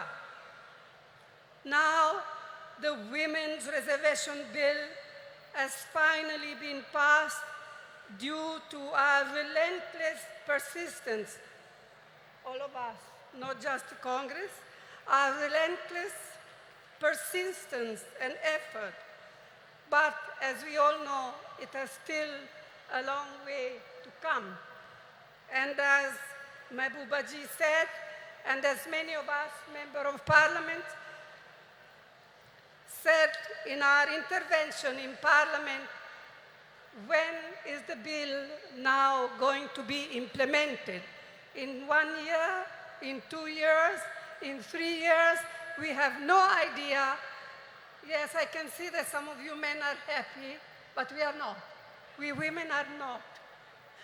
And we are going to fight for it till we eventually get there, whether you men like it or not. மகளிர் இடஒதுக்கீட்டுக்கான சட்டம் ஐக்கிய முற்போக்கு கூட்டணி அரசால் 2010 March மாதம் 9ஆம் தேதி மாநிலங்களவையிலே நிறைவேற்றப்பட்டது. ஆனால் மக்களவையிலே ஒரு கருத்தொற்றுமையை உருவாக்க முடியாத காரணத்தினால் அந்த சட்டத்தினை நிறைவேற்ற முடியவில்லை. இப்பொழுது இந்த சட்டம் நிறைவேறியிருக்கிறது என்று சொன்னாலும் கூட இந்த சட்டத்திற்காக நாம் எடுத்துக்கொண்ட முயற்சிகளும் நாம் கொடுத்த அழுத்தங்களும் அதிகம். இங்கே பேசிய பல்வேறு உறுப்பினர்கள் பேசியது போல இந்த சட்டம் என்றைக்கு நடைமுறைக்கு வரும், என்று அமுல்படுத்தப்படும் என்கிற ஒரு தெளிவே இல்லாத ஒரு சூழ்நிலையிலே இந்த ஆண்டா அடுத்த ஆண்டா இன்னும் சில ஆண்டுகள் கழித்தா என்கிற ஒரு நிரந்தரமற்ற தன்மையிலே இந்த சட்டம் உருவாக்கி இருப்பது நாளை வருகின்ற இந்தியா கூட்டணி வந்துதான் இந்த சட்டத்தை நிறைவேற்றி தர வேண்டிய சூழ்நிலையை உருவாக்கும் என்கிற எண்ணத்தை தருகிறது. I'm glad to be able to say here today that the government of Tamil Nadu under Thiru Annadurai and then Thiru Karunanidhi laid the foundations of incredible changes in status and opportunity for women. Today, Tamil Nadu stands as a beacon of women's equality and women's development. அறிஞர் அண்ணா அவர்களுடைய தலைமையிலே அமைந்த அரசும் அதனைத் தொடர்ந்து கலைஞர் கருணாநிதி அவர்கள் தலைமையிலே தொடர்ந்த அரசும் எடுத்துக் கொடுத்த முன்னெடுப்புகளும் செயல்படுத்திய திட்டங்களும் பெண்களுடைய வாழ்க்கையிலே பல புரட்சிகரமான மாற்றங்களையும் முன்னேற்றங்களையும் தந்திருக்கிறது. அதன் அடிப்படையில் தான் இன்று தமிழ்நாடு இந்தியாவே புகழ்ந்து கொண்டாடக்கூடிய மகளிர் உரிமைகளிலும் மகளிருடைய சமத்துவத்தையும் கொண்டாடக்கூடிய ஒரு ஒளி விளக்காக திகழ்கிறது என்று சொன்னால் அது மிகையாக. In his historic 5 terms as Chief Minister of Tamil Nadu, Thiru Karunanidhi brought the provision of reservation for women in the police way back in 1973. வரலாற்று புகழ்மிக்க 5 முறை முதலமைச்சராக இருந்த கலைஞர் அவர்களுடைய ஆட்சி காலத்தில்தான் பெண்களுடைய காவல்துறையிலே பெண்களுடைய பங்கை அவர்கள் உறுதி செய்தார்கள். இன்று தமிழகத்திலே இருக்கின்ற காவல்துறையிலே 1/4 பங்கு பெண்களாக இருப்பது எவ்வளவு பெருமைப்படக்கூடிய ஒரு செயல். Today, 1/4 of its police force, of Tamil Nadu police force, are women. இன்று இருக்கின்ற காவல்துறையினரில் 1/4 பங்கை சார்ந்தவர்கள் பெண்கள் என்கிற சூழ்நிலை இருக்கிறது.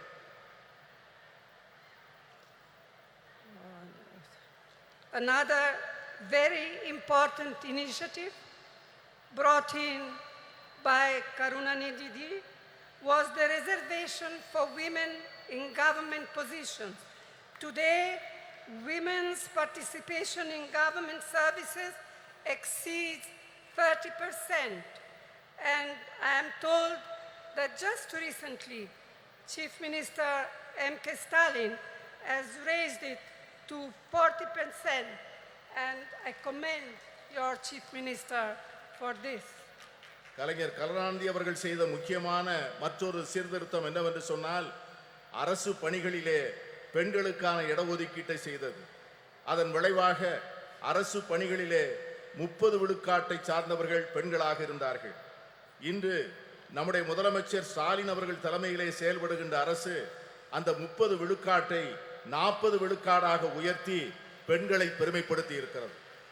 And it comes at no surprise that through initiatives like the midday meal program, the promotion of women empowerment, and encouragement of female education. Tamil Nadu boasts today of some of the most impressive maternal and infant mortality rates in India. பெண்களுடைய நல்வாழ்வுக்காக தமிழக அரசால் எடுத்துக்கொள்ளப்பட்டிருக்கின்ற பல்வேறு திட்டங்கள், சத்துணவு திட்டங்கள், பெண்களுடைய நல்வாழ்வுக்காக எடுத்துக்கொள்ளப்படுகின்ற மருத்துவ துறையிலே செயல்படுத்தப்படுகின்ற திட்டங்கள், தாய்மார்களுக்காகவும் பால் குடிக்கும் சேய்களுக்காகவும் அரசாங்கம் நிறைவேற்றுகின்ற பல்வேறு திட்டங்கள் மிக சிறப்பாக செயல்படுகின்ற காரணத்தினால்தான் இன்று தமிழ்நாட்டிலே தாய் சேய் இறப்பு விகிதம் இந்தியாவிலேயே மிக குறைந்த நிலையிலே இருப்பதற்கு காரணம் அதுதான். It is unfortunate that many of these efforts and programs to help to empower women have not been reflected at the national level. In fact, instead of mitigating problems faced by women, the last 9 years have seen a sustained effort on part of the Modi government to turn our women purely into symbols, to be counted and appreciated only in their restricted traditional roles in a patriarchal framework. கடந்த சில ஆண்டுகளாக கடந்த 9 ஆண்டுகளாக மோடி அரசினுடைய நடவடிக்கைகள், இந்த நாம் ஏற்றுக்கொண்டிருக்கின்ற திட்டங்கள், நாம் பெற்றுத்தந்த உரிமைகள், கடந்த 70 ஆண்டுகளிலே நாம் செய்த நல்ல முயற்சிகளை எல்லாம் சீரழிக்கின்ற வகையிலே செயல்படுவது நமக்கு ஏற்பட்டிருக்கிற மிகப்பெரிய துரதிர்ஷ்டம். பெண்களை ஒரு அடையாள சின்னமாக மாற்றி பழமையிலும் மரபு வழியிலும் ஏற்கனவே பின்பற்றி வருகின்ற பாரம்பரிய சூழ்நிலையில் மட்டும்தான் பெண்கள் இருக்க வேண்டும் என்று எண்ணுகிறது இந்த அரசை ஒழிய அவர்களுக்காக ஒரு புதிய சுதந்திரத்தையும் உரிமைகளையும் அளிக்க அவர்கள் தயாராக இல்லை. இதை போலத்தான் எல்லா துறைகளிலும் எல்லா சுதந்திரத்திற்கும் சமத்துவத்திற்கும் அறம் சார்ந்த சமுதாயத்திற்குமாக நாம் பெற்ற அனைத்து உரிமைகளையும் கடந்த 9 ஆண்டுகளாக அவைகள் அனைவரும் தொடர்ந்து முறையாக சீரழிக்கப்பட்டு வருவதை நான் சுட்டிக்காட்ட விரும்புகிறேன். I am confident that we, the like-minded parties of the India Alliance, can and will take urgent steps needed to make women's equality a reality. நான் உறுதியாக நம்புகிறேன், நாம் ஏற்பாடு செய்திருக்கிற இந்தியா கூட்டணி என்கிற இந்த அற்புதமான ஏற்பாடு இதை போன்ற சமச்சீரற்ற தன்மைகளை எல்லாம் நீக்கி பெண்களுக்கு உண்மையாகவே அவர்களுக்கு ஒரு சமத்துவ உலகை உருவாக்கி கொடுப்பதற்கான மிக அவசரமான நடவடிக்கைகளை நிச்சயம் மேற்கொள்ளும் என்று நான் உறுதியாக நம்புகிறேன். And it is my fervent hope that we in the India Alliance will see to it that the bill will be implemented as soon as possible. We will all work together to see to it that it happens. நான் உறுதியாக சொல்லுகிறேன், India கூட்டணி என்பது நிச்சயமாக இந்த மகளிர் இடஒதுக்கீட்டுக்கான சட்டத்தை நிறைவேற்றிய தீரும். அதை நிறைவேற்றி ஒரு நல்ல சூழ்நிலையை நாம் ஏற்படுத்திய தீர்வோம். இங்கே குழுமி இருக்கின்ற நாம் அதற்கான உறுதியை எடுத்து அதை நோக்கி செயல்பட வேண்டும் என்று நான் கேட்டுக்கொள்கிறேன். This is our goal. This will be the India Alliance goal, and this is what we women must fight for. If we fight for all together, we shall be victorious. இதை இந்தியா கூட்டணியை சார்ந்த கட்சிகள் நிச்சயமாக செய்யும். நாம் அனைவரும் சேர்ந்து போராடுவோம். நாம் அனைவரும் சேர்ந்து நிச்சயமாக இதனை சாதிப்போம். We shall be victorious. Vetri namade nandri. நன்றியோடு உழைப்போம். வெற்றி நமது. We feel honored by your presence and thank you for your historical address in this historical event, Madam. நூற்றாண்டு கண்டு திராவிட இயக்கத்தின் நீட்சியாய் தந்தை பெரியார், பேரறிஞர் அண்ணா, தமிழின தலைவர் முத்தமிழறிஞர் கலைஞரின் வழியில் மகளிர் உரிமைகளை பேணி பாதுகாத்து போற்றும் வண்ணம் திராவிட மாடல் ஆட்சியை நடத்தி வரும் திராவிட முன்னேற்ற கழக தலைவர் மாண்புமிகு தமிழ்நாடு முதலமைச்சர் அவர்களை தலைமை உரையாற்ற அன்புடன் அழைக்கிறோம்.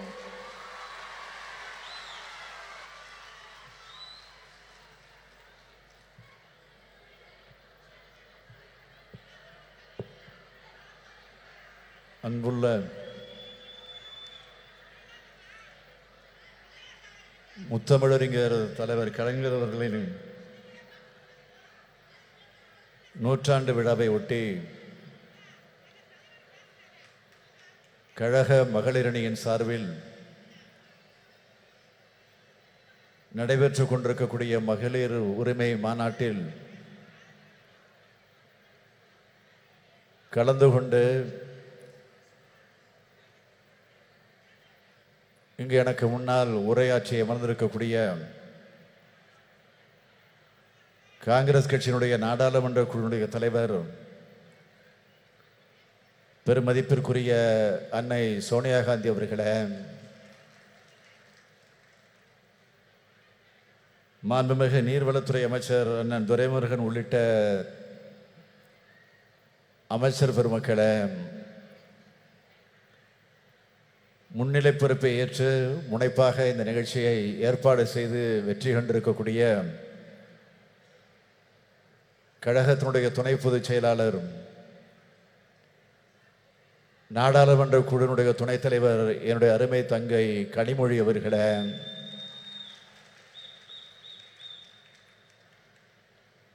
சிறப்பு விருந்தினர்களாக வருகை தந்து சிறப்பித்து உரையாற்றி அமர்ந்திருக்கக்கூடிய மரியாதைக்குரிய திருமதி பிரியங்கா காந்தி அவர்களே, முன்னாள் முதலமைச்சர் திருமதி மெஹபூபா முஃப்தி அவர்களே, திருமதி சுப்ரியா சுலே எம்பி அவர்களே,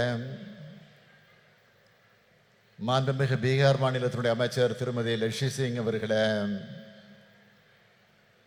திருமதி சுபாஷினி அலி அவர்களே, திருமதி டிம்பிள் யாதவ் எம்பி அவர்களே, திருமதி ஆனி ராஜா அவர்களே, திருமதி ராக்கி பிட்லன் அவர்களே, திருமதி சுஷ்மிதா தேவ் அவர்களே, திருமதி சுகேஷ் சிங் அவர்களே, நாடாளுமன்ற சட்டமன்ற முன்னாள் இந்நாள் உறுப்பினர்களே, நம்முடைய தோழமை கட்சிகளை சார்ந்திருக்கக்கூடிய முன்னோடிகளே, தலைவர் பெருமக்களே, கழக மகளிரணியின் செயலாளர் திருமதி ஹெலன் டேவிட்சன் அவர்களே, மகளிரணியினுடைய தொண்டரணி செயலாளர் திருமதி நாமக்கல் ராணி அவர்களே, திரளாக திரண்டிருக்கக்கூடிய மகளிரணியை சார்ந்த சகோதரிகளே, உள்ளாட்சி அமைப்பு பிரதிநிதிகளே, அருமை பெரியோர்களே, தாய்மார்களே, இளைஞரணியின் செயலாளர் தம்பி உதயநிதி ஸ்டாலின் அவர்களே, மற்றும் பல்வேறு அணிகளை சார்ந்திருக்கக்கூடிய அமைப்பாளர்களே, துணை அமைப்பாளர்களே, பெரியோர்களே, தாய்மார்களே, தொலைக்காட்சி பத்திரிகை உலக நண்பர்களே, என் உயிரோடு கலந்திருக்கக்கூடிய தலைவர் கலைஞர் அவர்களின் உயிரினும் உயிரான அன்பு உடன்பிறப்புகளே, உங்கள் அனைவருக்கும் என்னுடைய அன்பான வணக்கம்.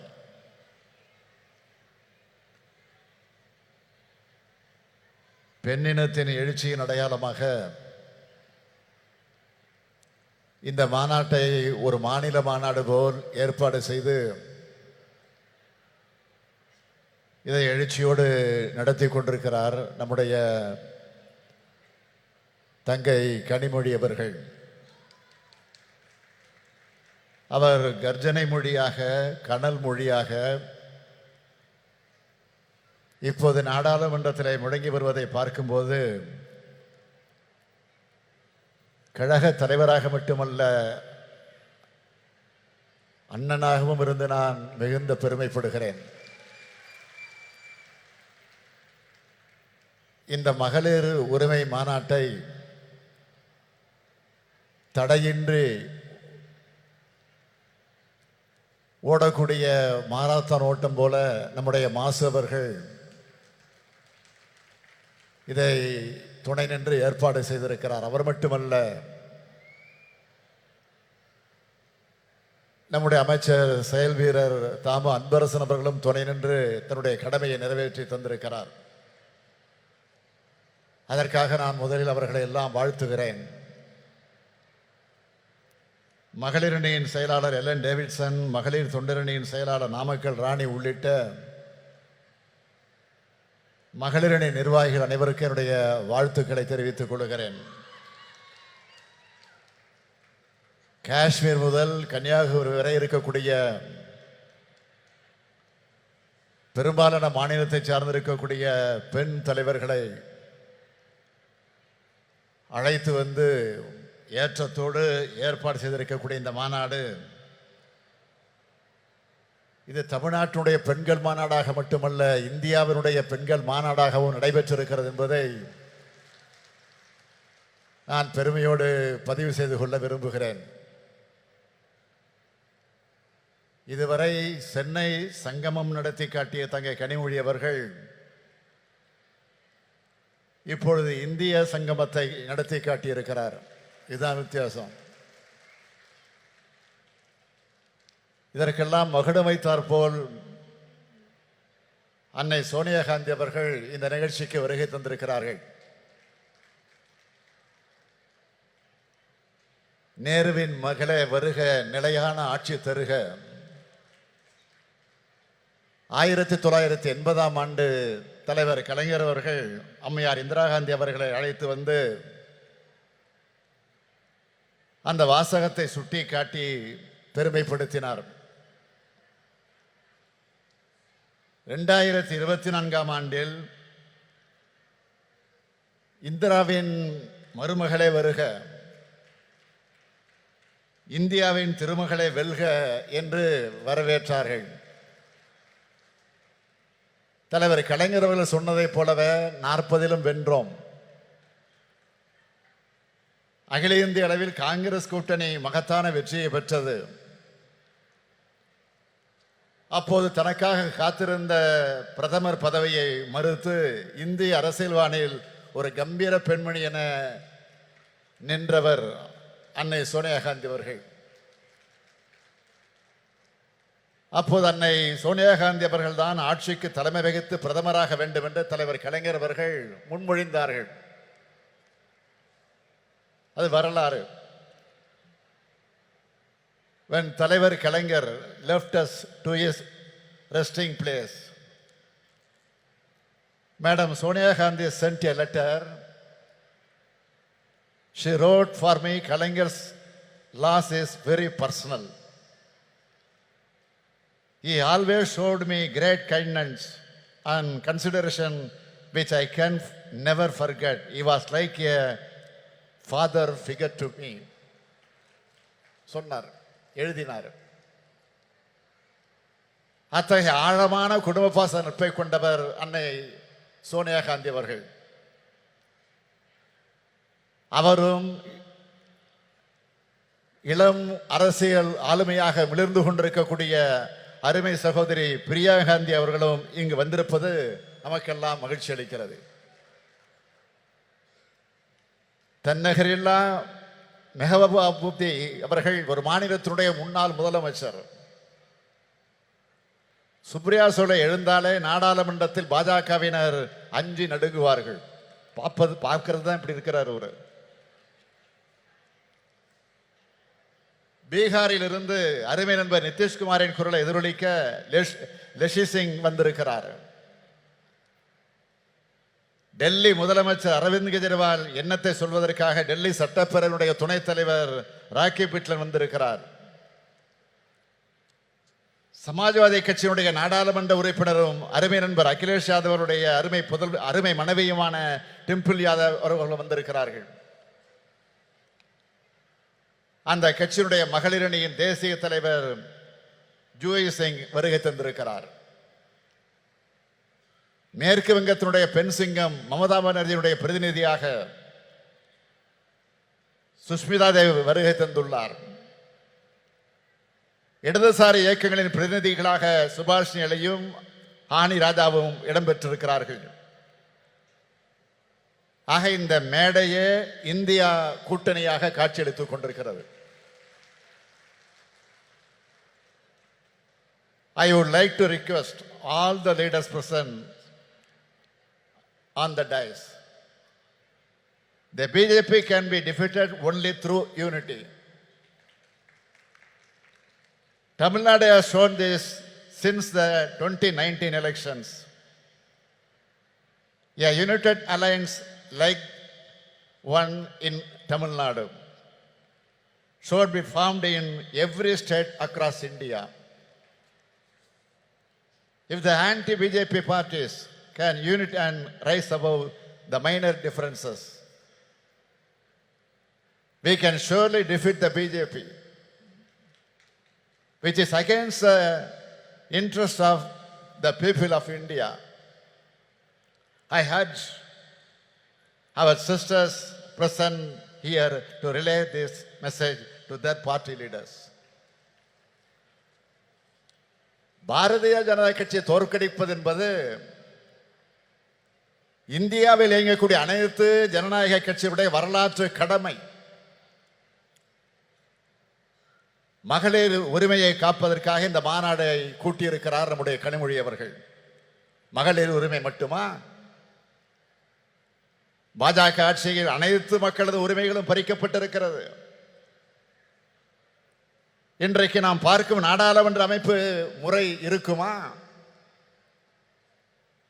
மக்களால் தேர்ந்தெடுக்கப்படக்கூடிய மக்களாட்சி இருக்குமா என்ற கேள்வி பெரிதாக எழுந்து வருகிறது. ஒரே நாடு, ஒரே மொழி, ஒரே மதம், ஒரே பண்பாடு, ஒரே தேர்தல், ஒரே தேர்வு, ஒரே உணர்வு என்ற பெயரால் ஒற்றை கட்சி ஆட்சியை கொண்டு வருவதற்காக பிரதமர் நரேந்திர மோடி அவர்கள் இன்றைக்கு முயன்று கொண்டிருக்கிறார். அது நடந்தால் ஒரே மனிதர் என்ற எதேச்ச அதிகாரத்திற்கு அது வழிவகுக்கும். எனவேதான் வர இருக்கக்கூடிய நாடாளுமன்ற தேர்தலில் பாஜகவை முற்றிலும் தோல்வியடைய செய்ய வேண்டும். நாடாளுமன்ற தேர்தல் நெருங்கி வருவதால்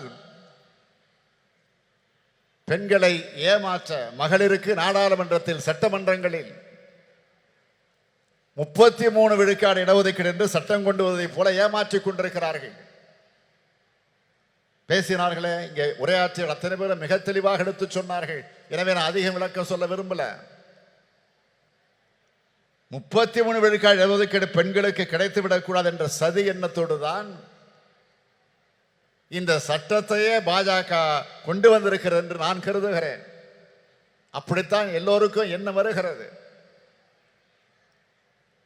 நடைபெற இருக்கக்கூடிய நாடாளுமன்ற தேர்தலில், சட்டமன்ற தேர்தலில் பெண்களுக்கு 33 விழுக்காடு இடஒதுக்கீடு வழங்கப்படும் என்று இந்த சட்டம் சொல்லி இருந்தால் பிரதமர் நரேந்திர மோடியை நாமெல்லாம் பாராட்டலாம்.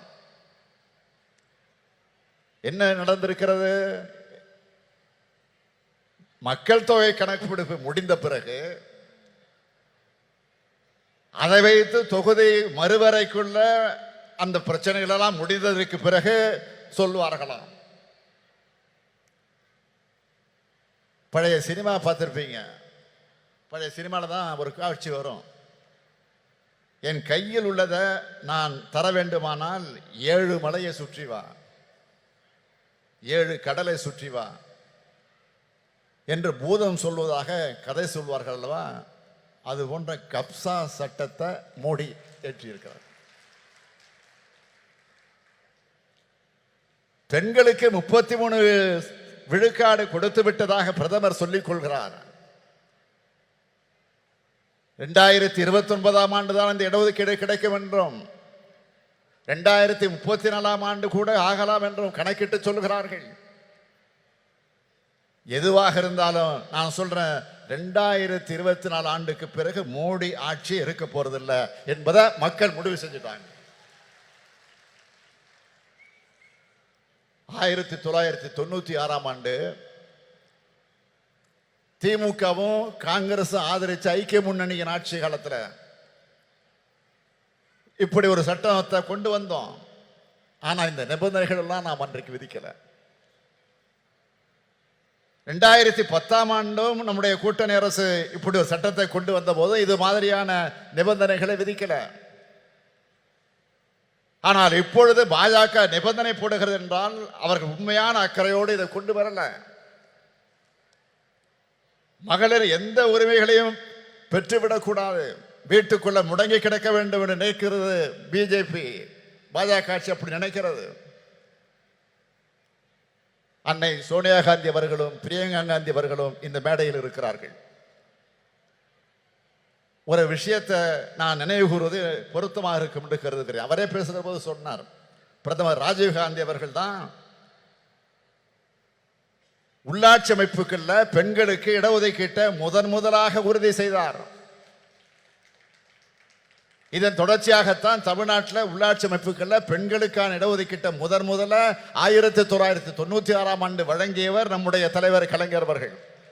இப்போ அந்த உள்ளாட்சி அமைப்புகள்ல 50% இடஒதுக்கீடு இப்போ பொறுப்பில் இருக்கிறாங்க. இப்போ 50%க்கு மேல இருக்கிறாங்க. போற போக்க பார்த்தா ஆண்களுக்கு இடஒதுக்கீடு வேண்டும் என்று கேட்கக்கூடிய நிலை வந்தாலும் வரும். ஆத்திரத்தில் சொல்ற நினைக்காதீங்க, பெருமையா சொல்றேன். உங்களுக்கு வருகிற அந்த பெருமையோடு சொல்றேன். பாஜக கொண்டு வந்திருக்கக்கூடிய சட்டத்தில் இன்னொரு முக்கியமான விஷயம், இதர பிற்படுத்தப்பட்ட பெண்களுக்கும் சிறுபான்மையின பெண்களுக்கும் இடஒதுக்கீடு வழங்கவில்லை. அப்படி வழங்கினால்தான் ஏழை எளிய விளிம்பு நிலை மக்களுடைய நிலை, அவர்களுடைய குரல் சட்டமன்றத்திலும் நாடாளுமன்றத்திலும் ஒலிக்கும். அப்படி ஒழிக்க கூடாது என்பதற்காகத்தான் பாஜக நினைக்கிறது. இதை பாஜகவினுடைய அரசியல் தந்திரமாக மட்டுமல்ல, அரசியல் சதியாகவும் பார்க்க வேண்டியிருக்கிறது. இதனை சுட்டிக்காட்டி நாம் பேசினால் பிரதமராக இருக்கக்கூடிய மோடி என்ன பதில் சொல்லுகிறார்? அள்ளி விடுறாரு. அதாவது பெண்களை சாதி ரீதியாக பிளவுபடுத்த பார்க்கிறோமா, சாதி ரீதியாக மத ரீதியாக மக்களை பிளவுபடுத்துவது யார் என அனைவருக்கும் தெரியும். இடஒதுக்கீடு நாம் கேட்கிறோம் என்றால் சாதி ரீதியாக பிரிப்பதற்காக கேட்கிறோம் என்பதல்ல. அனைத்து மகளிரும் எல்லாவித உரிமைகளையும் பெற்றவர்களாக உயர வேண்டும் என்பதற்காகத்தான். இதை விட்டு கொடுத்துட்டா அடுத்தடுத்து சமூக நீதியை காவி விடுவாங்க. எந்த சூழலிலும் இந்த சமூக நீதியை நாம் விட்டுக் கொடுக்க கூடாது. இதுதான் நமக்கு இருக்க வேண்டிய உறுதி. ராகுல் காந்தி அவர்கள் சமூக நீதி குரலைத்தான் தொடர்ந்து இப்ப எதிரொலிச்சிட்டு இருக்கிறாரு.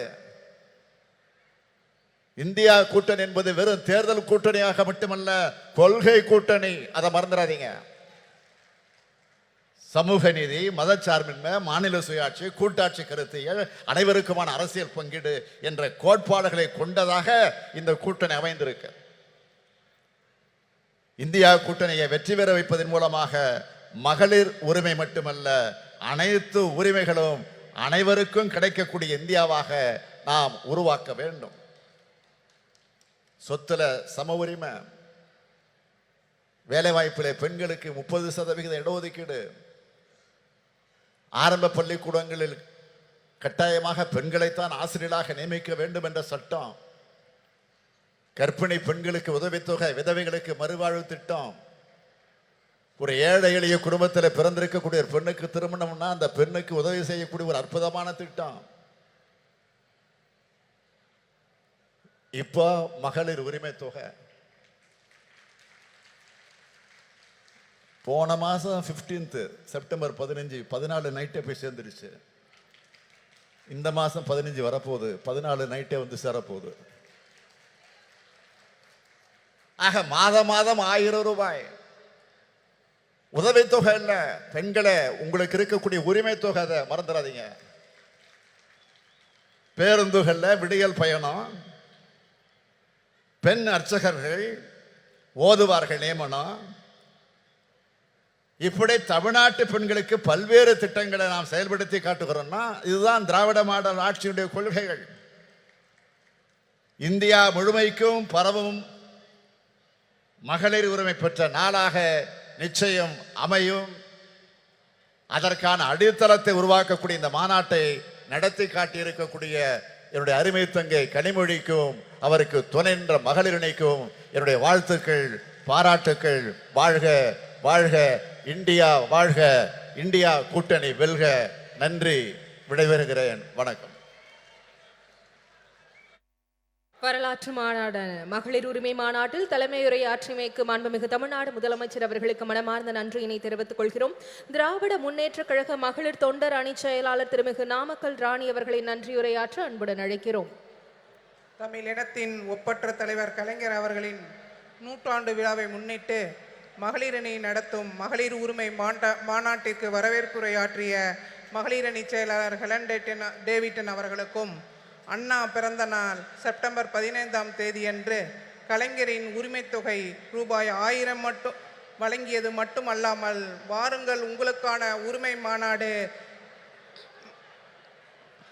என்று மாநாட்டிற்கு நம்மளையெல்லாம் இங்கு அழைத்து விழா பேருரையாற்றிய கழக தலைவர் தமிழக முதல்வர் தளபதியார் அவர்களுக்கும் மகளிரணியின் சார்பாக நன்றி கலந்த வணக்கத்தை தெரிவித்துக் கொண்டு இந்திய கூட்டணி பெண் தலைவர்களை அழைத்து மிக சிறப்பான மாநாட்டை ஏற்பாடு செய்து முன்னிலை வகிக்கும் கழகத்தின் துணை பொதுச் செயலாளர் அன்பு அக்கா கனிமொழி எம்பி அவர்களுக்கும் மகளிரணியின் சார்பாக நன்றி கலந்த வணக்கத்தை தெரிவித்துக் கொண்டு மாநாட்டு விழா பேருரையாற்றிய அகில இந்திய காங்கிரஸ் கட்சியின் மூத்த தலைவர் திருமதி சோனியா காந்தி அம்மையார் அவர்களுக்கும் நெஞ்சார்ந்த மகளிரணியின் சார்பாக நன்றி கலந்த வணக்கத்தை தெரிவித்துக் கொண்டு இந்த கூட்டத்தில் கலந்து கொண்டுள்ள இந்திய கூட்டணி பெண் தலைவர்கள் அனைவருக்கும் மகளிரணியின் சார்பாக வணக்கத்தை மீண்டும் தெரிவித்துக் கொண்டு கழகத்தின் பொதுச் செயலாளர், கழகத்தின் பொருளாளர், முதன்மை செயலாளர், துணை பொதுச் செயலாளர்கள், கழகத்தின் அமைச்சர் பெருமக்கள், சட்டமன்ற உறுப்பினர்கள் மற்றும் இந்த நிகழ்ச்சி சிறப்பாக ஏற்பாடு செய்த அமைச்சர்